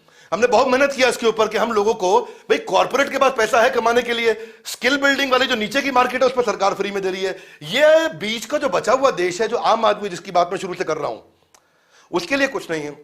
और फिर भी मैं बताऊंगा कि इस वीडियो को सबको पहुंचाइए। मैंने एक निष्पक्ष आपको आज राय रख करके दी है, निष्पक्ष तरीके से बढ़ाया है। अगर आपने ऐसा किया, इसके ऊपर से आपने टैक्सेस हटा दिए, तो ज्यादा कोर्सेज बिकेंगे, ज्यादा लोग पढ़ सकेंगे, ज्यादा लोग अपने स्कूल की, कॉलेज की, एंटरप्रेन्योरशिप की पढ़ाई कर सकेंगे। बहरहाल एजुकेशन प्लेयर्स भी अपनी कॉस्ट को कम कर सकेंगे और फायदा मिलेगा। आप अगर टीचर ट्रेनिंग के लिए और फंड लगा सके, टीचर्स को ज्यादा, क्योंकि आज का टीचर कल का फ्यूचर, आज का टीचर कल का फ्यूचर। चाइना में देखो ना, अब पहले अमेरिका देखो, चलो चाइना की बहुत बात कर ली आज। अमेरिका अपने एक टीचर पे 15,000 रुपए इन्वेस्ट करता है ट्रेनिंग के लिए। इंडिया अपने एक टीचर पे 250 रुपए इन्वेस्ट करता है ट्रेनिंग के लिए। क्या मेरी बात समझ आ रही है?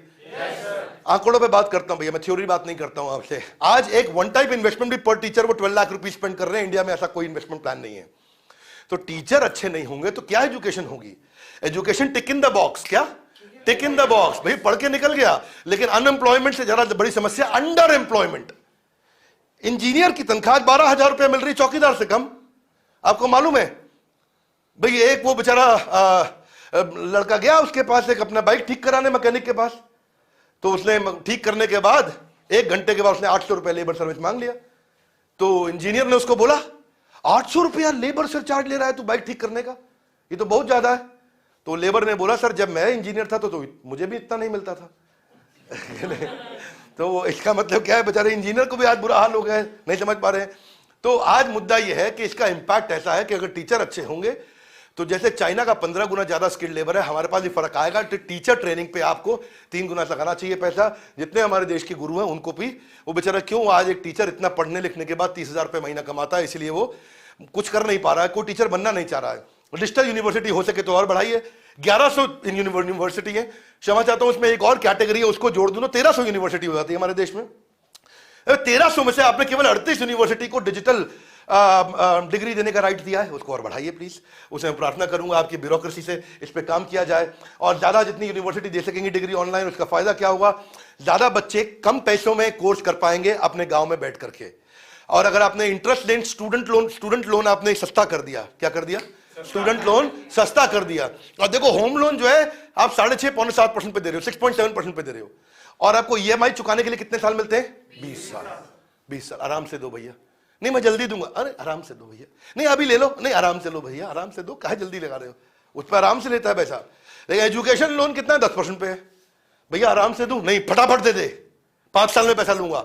ये दिक्कत हो रही है। एजुकेशन लोन 5 साल में चुकाना पड़ता है, होम लोन 20 साल में चुका लो। एजुकेशन लोन 10% पे मिल रहा है, होम लोन 6.7% में मिल रहा है। इसी चक्कर में एनपीए बढ़ गए हैं इस समय 148%।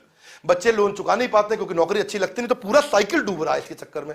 इसलिए आपको रिक्वेस्ट करेंगे, अगर एजुकेशन लोन को भी आप इसको 5 साल से हटा करके 20 साल में बच्चे को बोल दे बेटा आराम आराम से दे दो, कोई बात नहीं, कमाते रहना, देते रहना। क्या बोल रहा हूं? गरीबी में भागीदारी कि ग्रोथ में भागीदारी?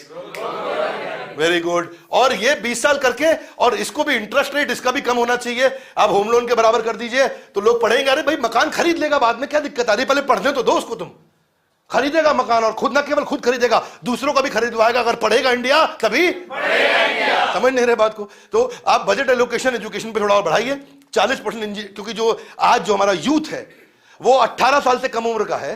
40% आबादी देश की, कितनी? 40% आबादी। इसका मतलब इतना यूथ है हमारे देश में। अब 40% लोगों के लिए आप 3% पैसा खर्च कर रहे हैं। ओहो, एक बार और 40% लोगों पे 3% खर्च कर रहे हैं। ठीक है, थोड़ा मैं ड्रामेटाइज भी कर दिया हल्का सा, लेकिन मुद्दा तो गंभीर है भैया, मुद्दा तो मामला गंभीर है। इसलिए प्रार्थना है आपसे कि इसको 3% को बढ़ा करके आप 6% करिए। अगले साल इस पे ध्यान दीजिए कम से कम। ये हमारे सुझाव है, इस सुझाव को सब तक पहुंचाइए। हमारे देश में बहुत ताकत है। क्या है? बहुत ताकत है। हमारे पास ह्यूमन कैपिटल बहुत बढ़िया है। हमारे देश की 60% पॉपुलेशन यंग है। इसलिए आने वाले 10 सालों में अगर देश राज करेगा तो भारत देश राज करेगा। इस पृथ्वी पे कौन सा देश राज करेगा? भारत देश राज करेगा। आगे का देश हमारा है, आएगा समय हमारा है। हम जल्दी कंज्यूम करते हैं, हम खर्च करने को तैयार है। हमारे यहाँ बुद्धिमान एंटरप्रेन्योर पैदा हो रहे हैं, हमारे यहाँ इनोवेशन भी बहुत हो रहा है, कोई कमी नहीं है। थोड़ा मैंने आपको बताया, कुछ जजेस बढ़ाइए। आप स्टेट को बोलिए कि अपना पीएनएल मेंटेन करे, जो चीफ मिनिस्टर अच्छा प्रॉफिट में लेके जाए उसको अच्छा इंसेंटिव दे। फैकल्टी मैंने आपको बताया कि अच्छा करे।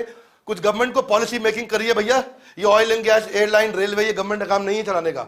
इसमें आप पब्लिक प्राइवेट पार्टनरशिप करिए या प्राइवेटाइजेशन करिए, और आप वो मोनोपोली ना करे, उसको रेगुलेट करिए। व्यापारी आ रहा मोनोपोली ना करे, उसको रेगुलेट करिए कि वो नियम कानून में धंधा करे, कस्टमर को लूट ना ले।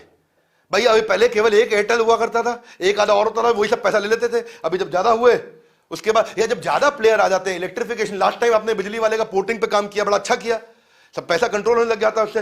ब्यूरोक्रेट को स्टिक एंड कैरेट का चक्कर है भैया। मेरी बात सुनो जरा एक बारी, कैरेट मिसिंग है ब्यूरोक्रेट के लिए। ब्यूरोक्रेट अच्छा काम करता है तो आप इंसेंटिव नहीं देते, ब्यूरोक्रेट कोई गलती करता है तो आप उसको डंडा मार देते हैं। इस चक्कर में ब्यूरोक्रेट कहता है कि भैया काम करो तो भी उतनी तनख्वाह, नहीं करो तो भी उतनी तनख्वाह, तो फिर हाँ जी, हरे कृष्णा, क्या? तो इसलिए ब्यूरोक्रेट बहुत तेज आगे नहीं बढ़ रहा है एग्रेसिवली। ब्यूरोक्रेट के लिए कोई बड़े इंसेंटिव दीजिए। उसने कोई बड़ी अचीवमेंट किया है तो उसने भागीदारी दीजिए। क्या समस्या है? वो भी कमा। सिंगापुर ऐसे ही चल रहा है पूरा। सिंगापुर में वहां जितने भी ब्यूरोक्रेट्स हैं, जो उनका इनिशिएटिव रहते हैं, उस इनिशिएटिव में ग्रोथ के अंदर भागीदारी है कि जब देश कमाएगा तो तू भी कमाएगा। कॉर्पोरेट भी ऐसे चलता है, बिजनेस भी ऐसे चलता है, हर आदमी ऐसे चलता है। तो ऐसा ही होना चाहिए। आगे बढ़ते हैं। स्कॉलरशिप 1 लाख करोड़ की होनी चाहिए बच्चों के लिए। जो बच्चा पढ़ रहा है उसको पैसा मिले, वो केपेबल है तो लायक आदमी को आगे बढ़ाओ, केपेबिलिटी पे आगे बढ़ाओ, मेरिट पे आगे बढ़ाओ। हमारे को काबिल चाहिए। क्या चाहिए? काबिल आदमी चाहिए। प्राइवेटाइजेशन से सबका फायदा होता है, इसके ऊपर कभी प्रश्न मत करिएगा। कोई भी आपको बोले वो गलत बोल रहा है। प्राइवेटाइजेशन से फायदा होता है अगर उसके ऊपर रेगुलेशन अच्छा रहे, अगर सरकार की पॉलिसी अच्छी रहे। क्योंकि व्यापारी जब करेगा वो ग्रोथ ओरिएंटेड है। हाथ आगे लाइए। मैं नहीं मानता। कई लोग बोलेंगे कमेंट बॉक्स में, अरे मैं बताता हूं 1350 सरकारी कंपनी हमारे देश के अंदर, कितनी? अगर 135 भी प्रॉफिट में होती तो मैं कह देता सरकार को करने दो, उसमें केवल 83 प्रॉफिट में है, बाकी सारी लॉस में है। हाथ आगे लाई। क्यों? अरे सरकार का काम नहीं है धंधा करने का, उनका काम है पॉलिसी लेकर के धंधा करने वालों को कंट्रोल करने का। क्या मेरी बात समझ आ रही है? Okay, good boys and good girls, very good. इसलिए हम चाहते हैं कि आप देखो, आज लोगों के पास ना टाइम अवेलेबिलिटी की दिक्कत है, वर्नाक्युलर कंटेंट नहीं है। हमने इसीलिए एंटरप्रेन्योरशिप पे बहुत काम किया और यही हमारा आज मुद्दा है और यही बड़ा बिजनेस कर रहा है। यही हमारा एक इनिशिएटिव है कि हम लोगों का बिजनेस बड़ा करने में मदद करें, उनको एजुकेट करें, उनको लर्निंग दे। अगर आपको ये वीडियो पसंद आया शेयर कर देना। मेरा काम आज आपको एजुकेट करने का था। इससे अच्छा वीडियो चैलेंज करता हूं बजट के ऊपर आसानी आसान भाषा में समझाने वाला कोई नहीं था। ये पहला वीडियो था आज देश का और मैं लाइव आया आपके लिए। प्रेजेंटेशन आज ही फटाफट हाई स्पीड पे हमारी टीम ने बैठ करके बनाया। हमारी टीम को भी नीचे बधाई दीजिए कमेंट बॉक्स में। इन सब लोगों ने काम किया, बहुत मेहनत से काम किया। संजय सर, स्मृति मैम, आपको मैं स्पेशल बधाई देता हूं और हमारी पूरी टीम को बधाई देता हूं। लगातार आप लोगों ने मदद किया ताकि हम मिलकर फटाफट से लोगों तक एक राइट कंटेंट पहुंचा सके और उनको एजुकेट कर सके और इसको सुधार सके। हाथ आगे लाइए। क्यों? ये पौवे पे वोट दे देता है कि नहीं है? लवली ऑडियंस गाइस, जोरदार, कम ऑन, थैंक यू। तो हमारा आज यही पर्पस था कि हम आपको एजुकेट कर सके, और अगर आपको अच्छा लगा हो लाइक करके उत्साह बढ़ाइए, कमेंट बॉक्स में आप अपनी राय रखिए कि न पक्ष न विपक्ष, बात करेंगे कौन सी, निष्पक्ष।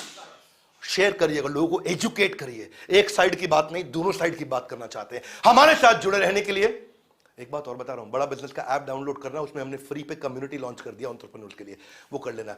अब वापस हमारे साथ जुड़े रहने के लिए, हर बार वापस आके वीडियोस को देखने के लिए, वर्ल्ड के नंबर 1 एंटरप्रेन्योरियल चैनल को सब्सक्राइब करने के लिए आप सबका हृदय की गहराई से प्रेम पूर्वक बहुत बहुत धन्यवाद। Loud guys, come on.